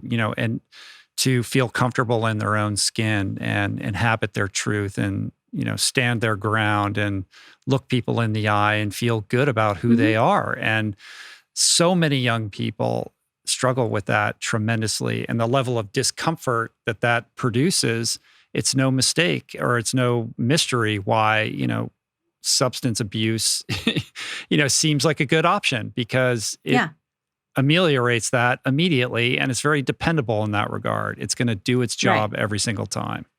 In the short term. Yeah. Yeah, in the short term. In the short term. Well, I think that's the thing is it works. And someone asked me a couple of days ago about, the whole idea of personality and which drug you take and that sort of thing. I said, what's interesting to me is for many people, they'll have that lock and key moment. For me, it was booze. And for another person, Nick Sheff in the book High that he and David just put out a couple of years ago, Nick talks about that moment with crystal meth where he was like, yeah, I liked pot, I liked drinking out, but crystal meth was like, oh, that was the thing for me. Right. It was like, and, kids often talk about it as in terms of everyone else knew how to maneuver through life. And it was like everyone else had the rules but me. I mean, these are things we hear a lot. But for the kids, it's like, drugs and alcohol gave me the ability to be me, but better. And through everything I do with work and with my writing, I want kids to be that better them so that they don't have to take something to be them, but better. Yeah. I mean, that was certainly my experience with drinking. But I think what's kind of crucial in this, and you do talk about this in the book as well, is as parents to be honest about these things, right? Not to just simply vilify drugs and alcohol, say they're horrible, without acknowledging the truth of why people use them. Like, I think the more you can kind of be transparent about that, like, this is how it made me feel, or this is why people do it, that engenders trust in the child so that, they feel like they can come to you with some of this information. But when you just make it very binary, then, as you say in the book, like, that shuts down, like that erodes the trust because the child feels like you're being disingenuous about it. Yeah. I mean, I'm very clear with them. I drank to deal with my anxiety. My husband, he smoked a lot of pot. After college, when he couldn't get a job in the field he wanted, he didn't know what he was going to do. He'd sort of half-assed it through college, and he just was lost and scared and bored and lived with some people who grew pot in the basement. So, at the end, he's very clear with the kids. He's like, look, I had to go off to graduate school after that, and I could feel that I'd messed up my memory, that my short-term memory was nowhere where it needed to be. And I did that to myself. Before my brain was done growing and maturing, I obliterated, parts of my hippocampus because I was smoking so much pot. We have those conversations with them. And I talk in the book actually about the opposite thing being really a problem too. Is one guy who should have known better in the book, who I don't name him actually because he was embarrassed by this, was he made it sound, in a way he was sort of bonding with his son and talking about the good times in college and stuff, and made it sound a little too fun. And his son said later on, when he was in his 20s, in retrospect, I don't think you should have made it sound like such a good time. So, Yeah, that reminds me of the section in the book where you talk about going to there's the college party where the beer pong is happening. It's like parents' weekend, and the parents are trying to look cool with the kids and participating all of this. And, the kind of like objectivity to realize like there's something, wildly dysfunctional about this, but also completely understandable. Yeah. Yeah. Well, it was fascinating because the kids at this college decided to host a dinner for their parents. So they want to cook for their parents. They're excited. They're proud. They want their parents. And the parents are about to be in a room with their kids and their kids' friends and parents of their kids' friends. So there's a lot of pressure to not be the total dork, yet a lot of us are complete total dorks. And so the kids were all like, I know, we'll set up the ski shot. Here in New England, what they do is they have the ski and then they have shot glasses attached to the ski. So everyone has to drink it. Like 10 people have to do a shot at the same time. And you could see the kids trying to convince their parents to drink. And the parents some of them were really uncomfortable with it. And some of them were way in. One dad had a shirt on that said thirsty with a question mark. And he was clearly, sort of reliving his heyday. And we all just wanted our kids to think we were cool. And so I was seeing this weird situation where parents were being pressured by their children and by the perception among their children's friends' parents to just have a shot, Mom. It was really fascinating to me. But what was really fascinating were just listening in on a bunch of those conversations about, sort of how parents were feeling about. I had my younger son there, who at the time was, I think, 16, and he was watching this going on. So I was having all these feelings about, him watching his brother and him watching his brother's friends. And it was really a bizarre situation. Right. Well, maybe that brings up something we could talk about around the differences between, how this works with college-age kids versus elementary school, middle school, high school, because there's kind of different, inoculatory protocols for each of these various age groups. Yeah. So I go in the book, I want to make it really clear, both Gift of Failure in this book, like broad-based research findings, blah, blah, blah, blah, blah, lots of stories, lots of fun. But there's also like, here are scripts for things you can say. And here's like this very granular level, things you can do with your kids at every age group. And it starts with, preschool and goes all the way up into college. And the cool thing, I think, even going up into college is that we still, when you talk to kids, when you do surveys with kids, college-age kids about where they get their information, they're still getting a ton of their information from their parents, which is great, right? Which means that we still have some influence over our kids' perceptions and even into college. So there are age-appropriate, developmentally appropriate things you can do at every age group to talk about prevention. But the college thing really stunned me in terms of, the amount of alcohol that's present on campus and how it's treated varies by state, varies by, the culture. The college stuff was really fascinating. And all the research on Princeton about the pluralistic ignorance stuff at Princeton, they took kegs away because I had no idea that Princeton was one of the heaviest drinking colleges I didn't know in that. the country. I have gotten drunk I at didn't Princeton, know.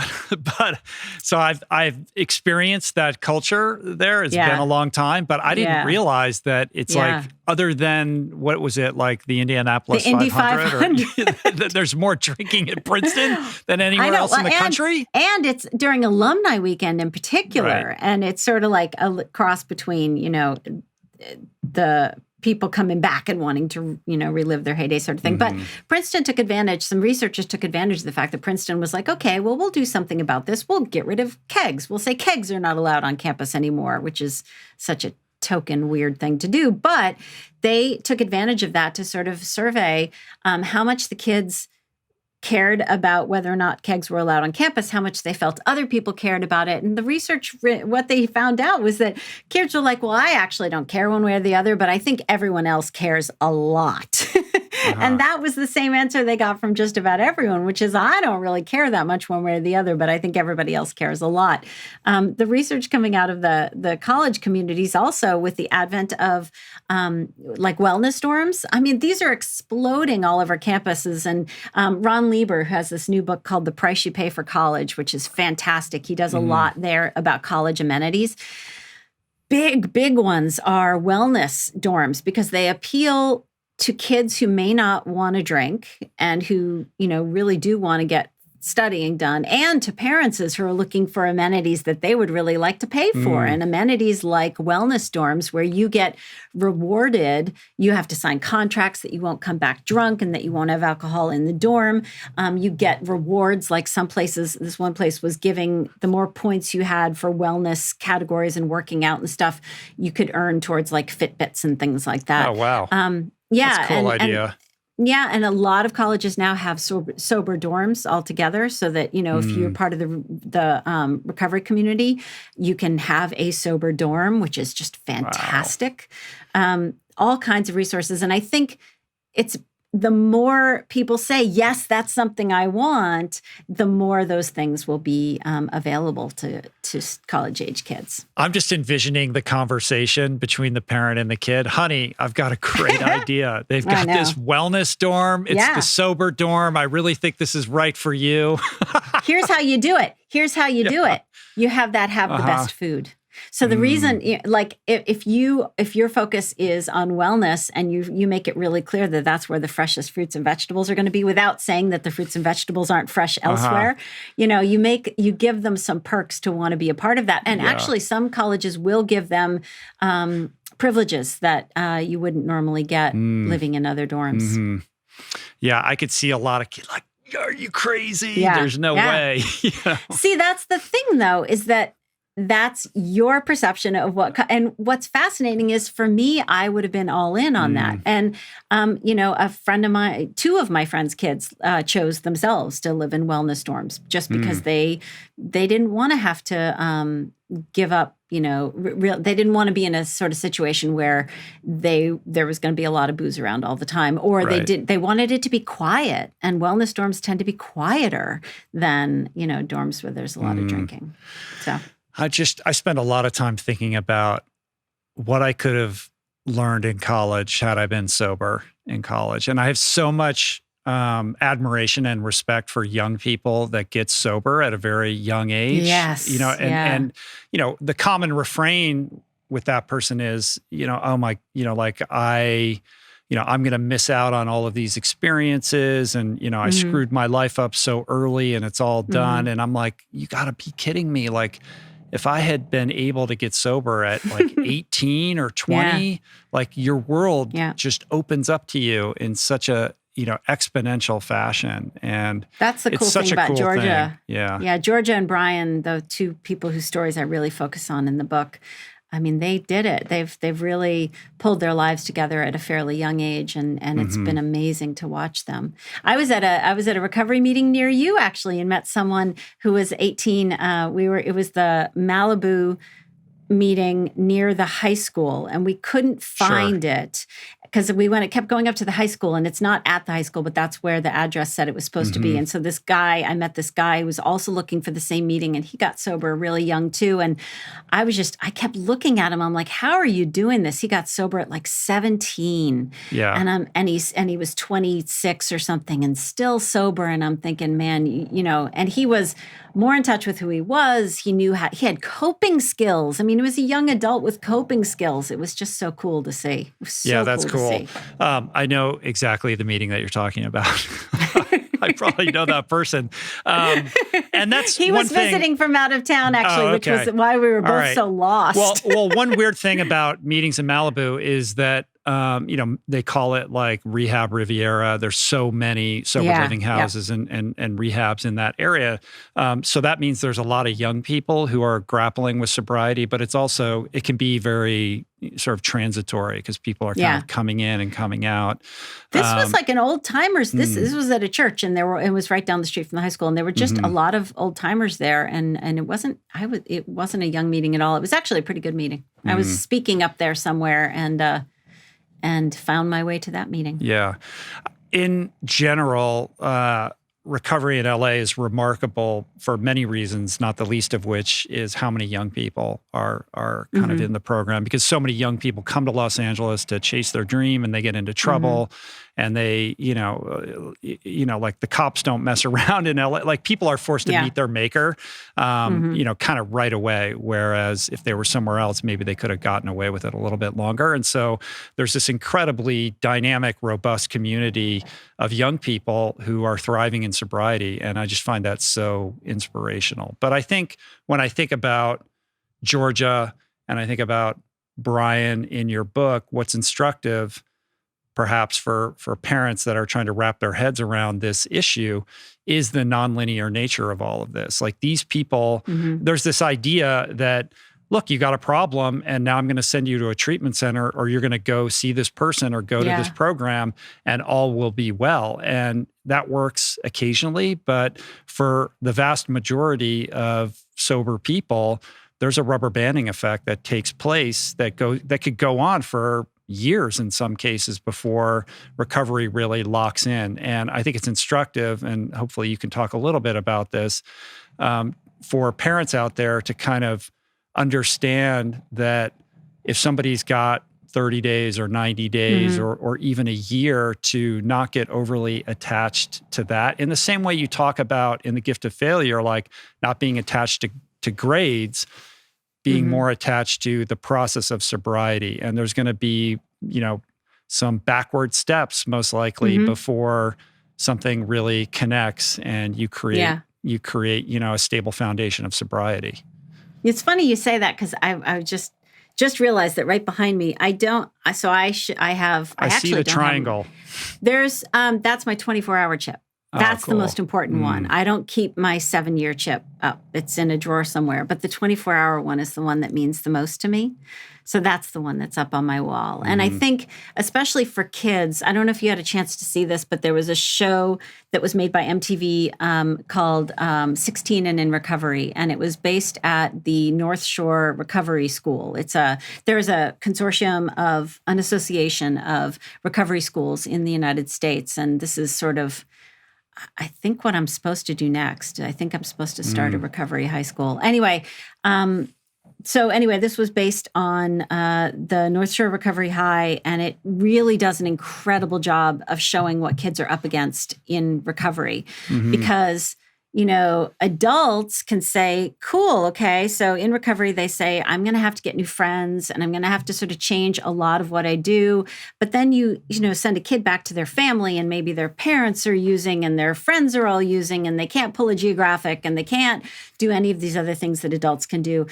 Relapse is very much a part of kids' picture. We would see the same kids over and over again at the rehab, and it was always such a weird thing. Like someone would walk into the classroom and I didn't know they were back. And I was so happy to see them and so sad to see them all at the same time, because I love them and I want to hug them. But at the same time, they're there because they're using again. And so I think what parents need to understand is that the journey in recovery is definitely not linear with kids. It's not. Wouldn't that be great if it was? And in Gift of Failure, I talk about the child development, let alone recovery. Child development's not a nice linear slope either. It's all over the place like the stock market. And what you have to just hope is that you're going to end up here and not lose your shirt. And, you know, that eventually all of that learning will happen and we'll end up in a better place. What are some like simple things that you can share, like sort of parenting tips, if they start to see their kids sliding in the wrong direction? So a lot of the tips that I give in the book are for before that happens. Like, how do we not get to the place, hopefully, where kids are sliding in the wrong direction? But if you do notice that your kid, or you're worried that your kid is sliding in the wrong direction, then you really need to come at those conversations about, I'm concerned that something's happening with you. There need to be a lot of those I statements. In fact, I teach kids that are worried that their parents are going to be defensive if they come to them with a question, to say, it makes me uncomfortable when you do this, I feel this way. When this happens, this is how it makes me feel, because it's a lot harder to get defensive about how someone feels. And so if you were to go to your kid and say, you know, look, sweetie, I'm scared. I'm worried. I see you looking sad, and I don't want you to look sad. I want you to, you know, feel better about yourself. To, you know, whenever we go to kids from that place of confrontation, that's just never going to go well. And lecturing really doesn't go well either. So going to them from a place of concern as a parent is the obvious starting place for that. And how do you? Sorry to interject here, but how do you do that and avoid the pitfalls of enmeshment? Because you don't want to bring your emotional baggage to your kid and, like, you know, place them in a position where they feel like they have to shoulder your emotional trauma. I say one of the things you can do is say that, you know, I'm trying to untangle my fear because I see you possibly going down the same road I went down, and that makes me scared for myself. There is that problem that we have where number one, we tend to view their mistakes as our failures, and that being defensive about that just doesn't make any sense either. They're not our report card. Like, our kids are just not a report card for our parenting, because frankly, you know, when you were in your lowest place, if your parents were taking that, do they need to take the blame for you as an F when you were, you know, really using it? Now, do they get an A because you're successful now? Has something changed? I don't think that we can take our kids as any sort of an accounting of our parenting, or a report card for our parenting. So we need to disentangle ourselves from that for just a little bit. And, you know, we do that in little ways. Like I told my son when he started looking at colleges that the one thing I wouldn't do is put a sticker on the back of my car, because I didn't want to turn his very complicated, very personal decision about where he went to school. I didn't want to turn that into some bragging point that I get when I pull into the school parking lot. Just making sure they believe us when we say what we care about is them and being supportive of them. The other thing that really works well is to be more focused on the process than the product. Because when we tell our kids that what we care about is that you're learning or becoming or advancing forward, maturing, but then what we show them is what we care most about is the grade or the honors or the trophy or the whatever, then they don't believe us. So having more of an emphasis on process over product. And you know who talks about this beautifully, actually, is Lisa Damour in her second book, Under Pressure. She talks about the fact that one of the things we can do is help kids. Number one, helps kids reframe their stress, help them understand, like, find a way to not fall into that whole I'm so stressed and therefore I'm falling apart kind of trap. But helping kids understand that that process is the important part. And nice thing about what Lisa talks a lot about is that when you focus on the process and less on the product, it helps diffuse their anxiety, and it helps diffuse their feelings of, yeah, but I didn't get that grade, or yeah, but I didn't get those points. And that anxiety sort of cycle can go down. Well, the parental self-identification piece is so important to that and in general as well, because it's like it's almost hardwired into us as parents to be overly emotionally involved in the successes and failures and pains and high highs and low lows of our children, and to create distance is what's required in order to parent effectively. But it's so difficult to do. Remember when I said I give kids my email so they can, email me with their things they want their parents to know. And I said, the number one thing is some iteration of, I don't know who you think you're parenting, but it's not me. And so the advice I give to parents, I think the hardest thing I have to say to parents is we have to love the kids we have and not the kids we wish we had. That has to be our starting place. And we can't just love them based on their performance, because outcome love or performance-based love, that is incredibly emotionally damaging, and it gets them to the place with us where they don't trust us when we say that we love you no matter what. Yeah, because that's the thing. We say that, but then our behavior, is pretty demonstrative in how we react to the good grade versus the bad grade. Yeah, we put it on the refrigerator, and we are just kind of silent when we don't talk about and the way to get away from that is by focusing more on the process and less on the product. Oh, that's interesting that you got an A and your friend got an F. Well, what did your friend do that you didn't do? What did you do that your friend didn't do? And what are you going to do differently next time? I got to work on this really cool show with Amazon called The Stinky and Dirty Show, and it's for little kids. And that whole entire show is these a whole bunch of different machines trying to get a task done and screwing it up and not beating themselves up about it and being supportive of each other and figuring out what to take forward with them and what to leave behind. And over and over and over again, what didn't work, what did? What do we leave behind? What do we take forward with us? And we're not going to just blame someone else for making a mistake. We're not going to pretend like the mistake never happened. We're going to figure it out and learn something from this iteration. And that's that focus on the process and less on the product is really what's going to help us have our kids trust and have them know that we support them and that we love them. And yes, even if they screw up, we're still going to love you. And so if, for example, I find out that you're doing drugs, I'm going to be here for you, but I'm going to support you in getting better. And that, that my love is not changed just because you're screwing up. And I'm not going to take it personally just because you're screwing up. Right. Yeah, that's the trick, like not taking it personally, like trying to make sure that the love is unconditional and yet the boundary is firm, not, indulging in judgment, which just makes everything worse. Like it's a sticky wicket. It's like a writing a book about equation. Try writing a book about it. And now if one of my kids gets addicted, basically I get an F, not just for my parenting, but for my work. So, so stakes are lower for you. What do your kids think about the book? Neither one has finished the whole thing yet. One, really? My son, they've read bits of it. My son, I passed the bits of it past them that I needed for them to sign off on. Ben, my older son, has read the story about Brian because Brian and Ben were really friend, close. Yeah. Yeah. And Finn, I've passed by him all of the parts that had anything to do with him. But at some point, I guess they're going to read it. I don't know. I found out, I thought Ben had read Gift of Failure. He said he only read parts of it. So, and Finn still hasn't read it. They just don't care. I'm not very interesting. I'm just not that interesting. They know they're in it. They also know we don't that need to read it. We live it.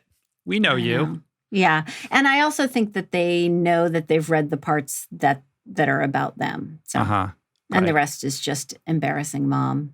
We got to wind this down in a little bit, but I do want to spend a minute or two talking about marijuana specifically. How has the legalization of pot impacted how all this operates with young people? Yeah, it's harder. The problem is we have these stupid hierarchies about drugs. Like, okay, this one, if everything, all other things being equal, alcohol should be, illegal, right? Because in terms of deaths and illness and all that other stuff. Horrific. But pot is so easy to get now. Actually, both delivered to your door. both of my kids told me even before legalization that it would have been, it's always easier for them to get a hold of pot than to get a hold of cigarettes, which was fascinating to me. That hadn't occurred to me.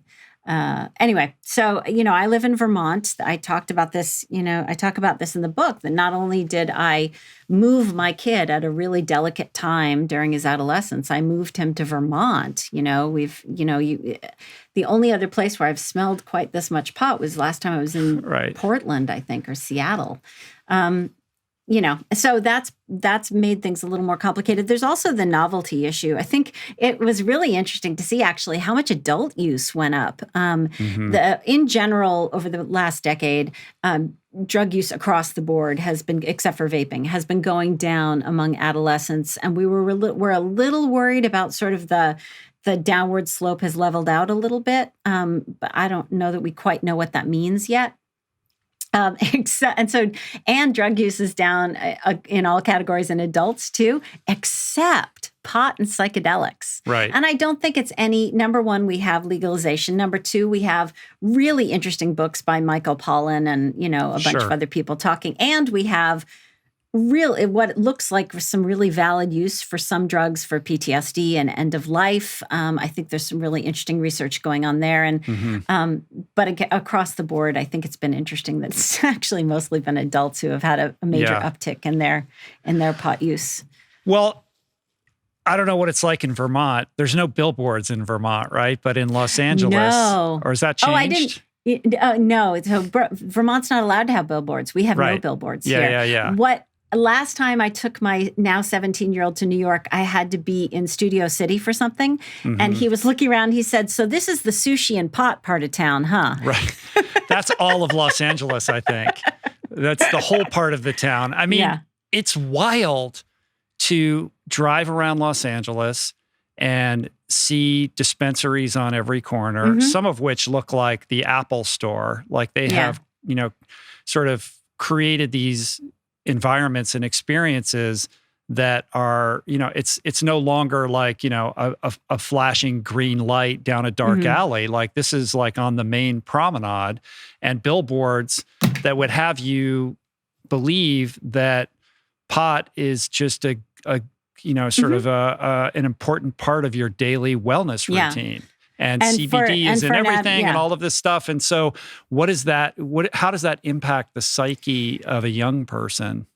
Well, it's the problem is also that among adolescents, so our own we do have receptors for the chemicals that are in pot in our brain, because it seems like we have these endogenous chemicals that do sort of a similar thing, although not in the same concentrations, obviously. And most of those are right around the hippocampus, which is where we process and store, our memories get formed and stored there, and especially emotional memory. And so there's some research I'm a little skeptical of that shows that in heavy pot users who are younger, that their hippocampi are smaller, and that could be correlation. We don't know what that is, but there is really good research looking at sort of how the brain functions, and because now that we have fMRIs and things like that, we can really sort of actually see what's lighting up in the brain as it's happening. Memory formation is just not happening in the same way in kids who are who smoke pot, and some of that appears to be permanent. The stunting the hippocampus appears to possibly have long-term ramifications, and that really scares me. So pot. Interestingly enough, pot, like for adults, have at it, go at it. But for kids, because what's so interesting is after the brain is done growing, those problems don't seem to be as much of an issue. It's just when the brain is in this acute, incredibly plastic place that the environment affects it in ways that it wouldn't normally. And so that's why this message of delay, delay, delay. With each passing year, a kid's risk of having substance use disorder during their lifetime goes down. And with each passing year, the risks that these things do to their brain goes down. So delay, delay, delay is sort of the message of this whole entire book. Right. And here's the information about why exactly it's important to delay. And that Rubicon is sort of around like 25, right? Like it's not 16.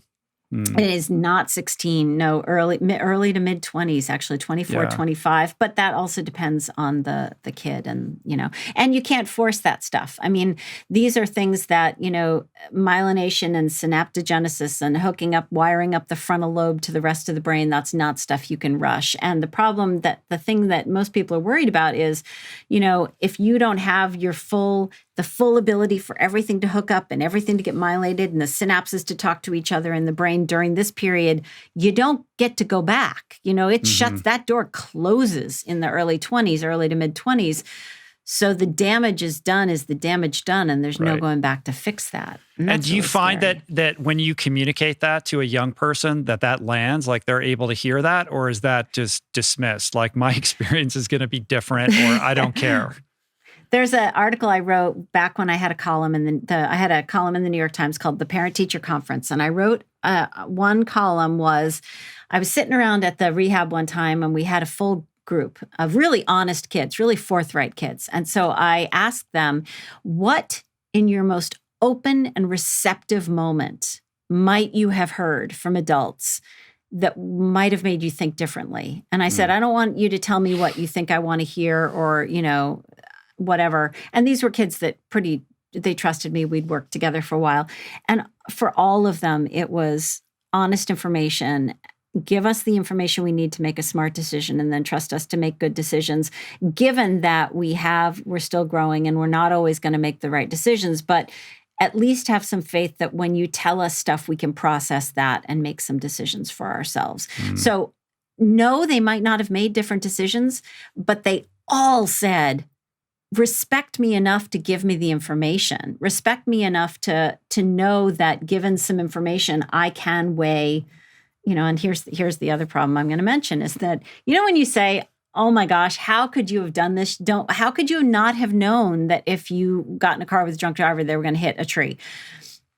And the understanding seems to be that kids can't weigh risk correctly, or that they don't understand consequences. And that is absolutely 100% not true. Kids really do see consequences. The problem is they weigh the potential benefits to their actions more heavily than they weigh the possible risks. And when you get kids in groups, they are more likely to take risk, which explains a lot. And sometimes it's even if they're in groups, but they're not in the same room together. If a kid just believes other kids are watching them, they'll take way more risks, which explains a lot about, TikTok videos, I suppose, and people jumping off of high things.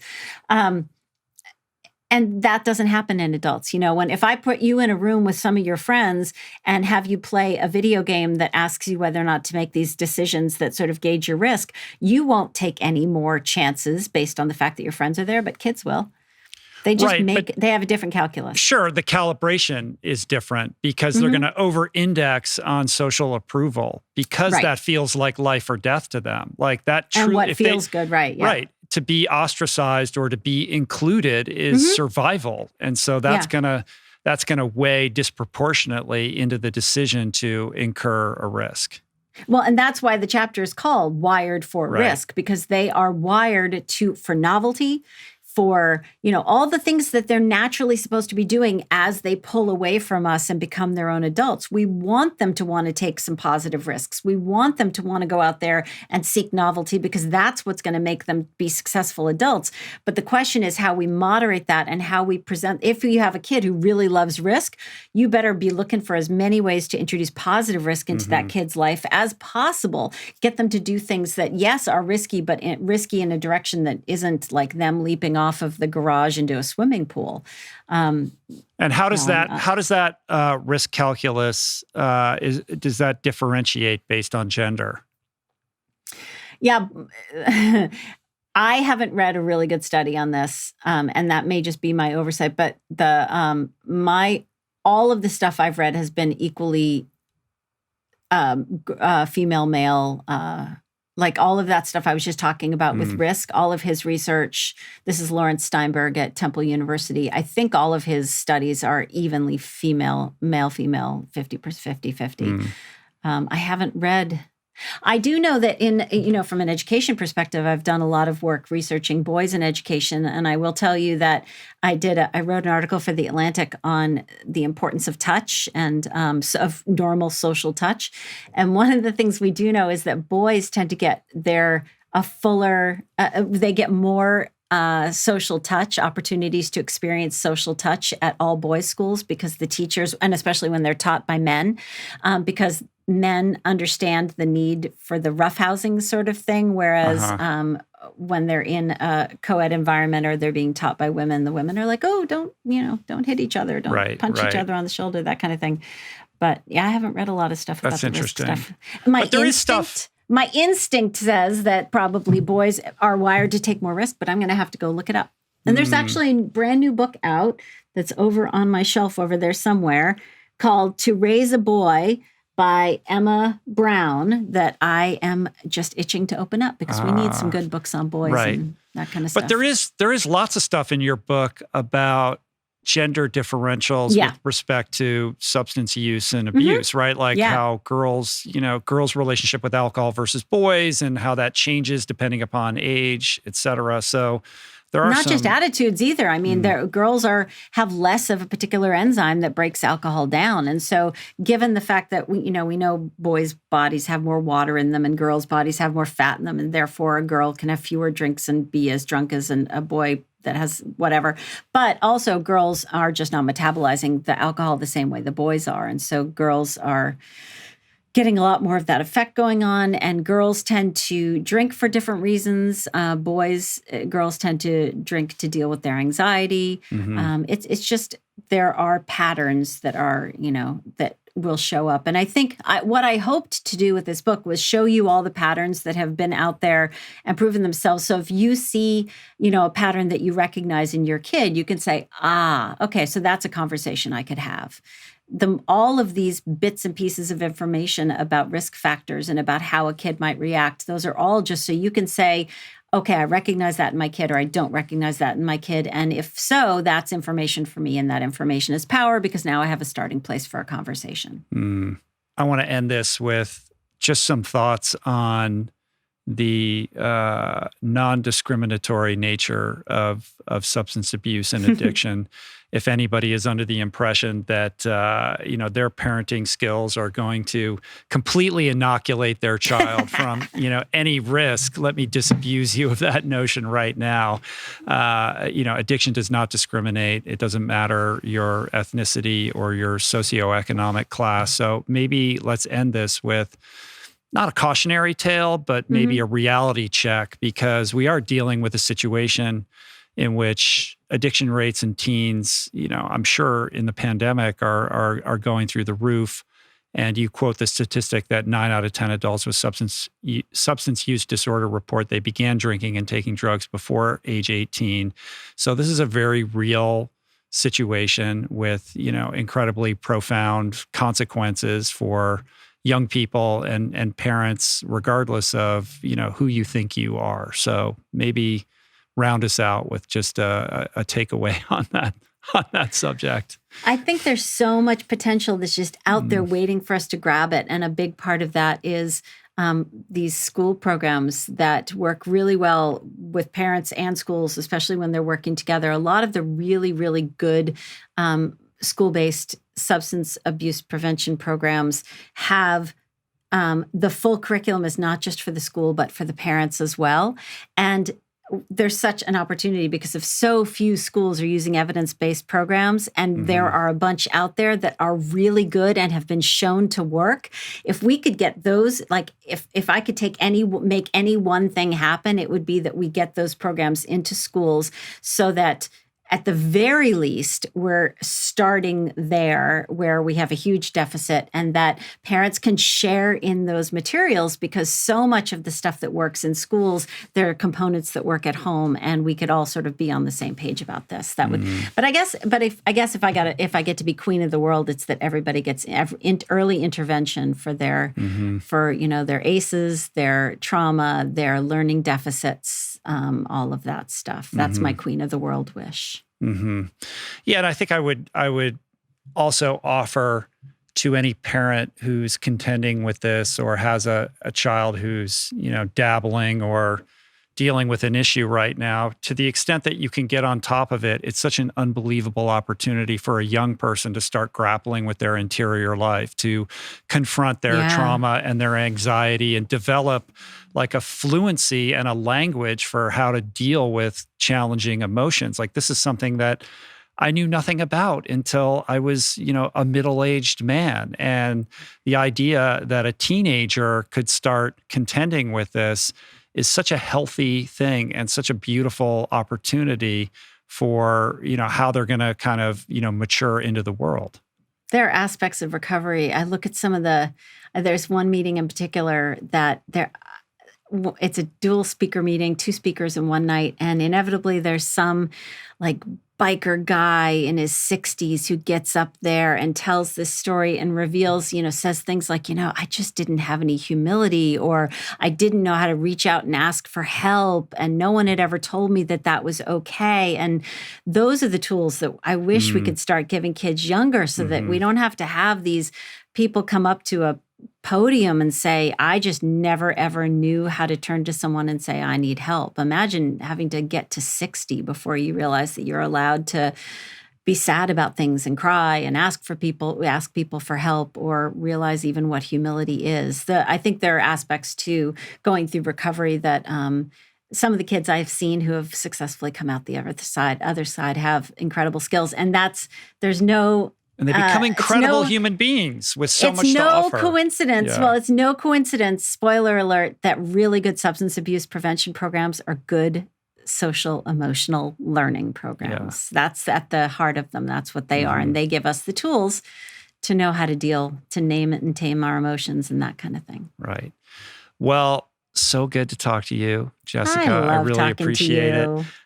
This book, as I said at the outset, I think is going to help a lot of people. It's a gift to the planet. So I appreciate you for that, and just for who you are and the kind of vibration and way that you carry yourself in the world. So thank you. And I hope to do this again in person in the not too distant future. I do too. Last time I was there, my kid was with me and he got to play with the dog. It was a great day. That's right. And I forgot about that. That's cool. I really wish he could have been with us again today and I could be there. So. All right. Well, we'll make it happen. In the meantime, sounds good. Everybody pick up the Addiction Inoculation wherever you find books. You can find Jessica. She's easy to find on the internet, jessicaleahy.com. And Jess, what's your social media? Is it I'm Jess mostly Leahy? I'm mostly on Twitter, and that's at Jess Leahy, but I'm on Instagram as @TeacherLeahy. Right, cool. And you're still doing the M Writing podcast? Still doing the M Writing podcast, and we're at 250 odd episodes, and we've never missed a week and never repeated an episode. Oh, you're such a perfectionist. We've had so much fun doing it, and it's and when we started this, we were just 3 writers trying to figure out how to make it work, and now all 3 of us have written best-selling books, and we've had some really cool people on. So it's been such a fun ride. Awesome. Well, best of luck with the book, and look forward to seeing you in person. Thank you. Peace. Flats.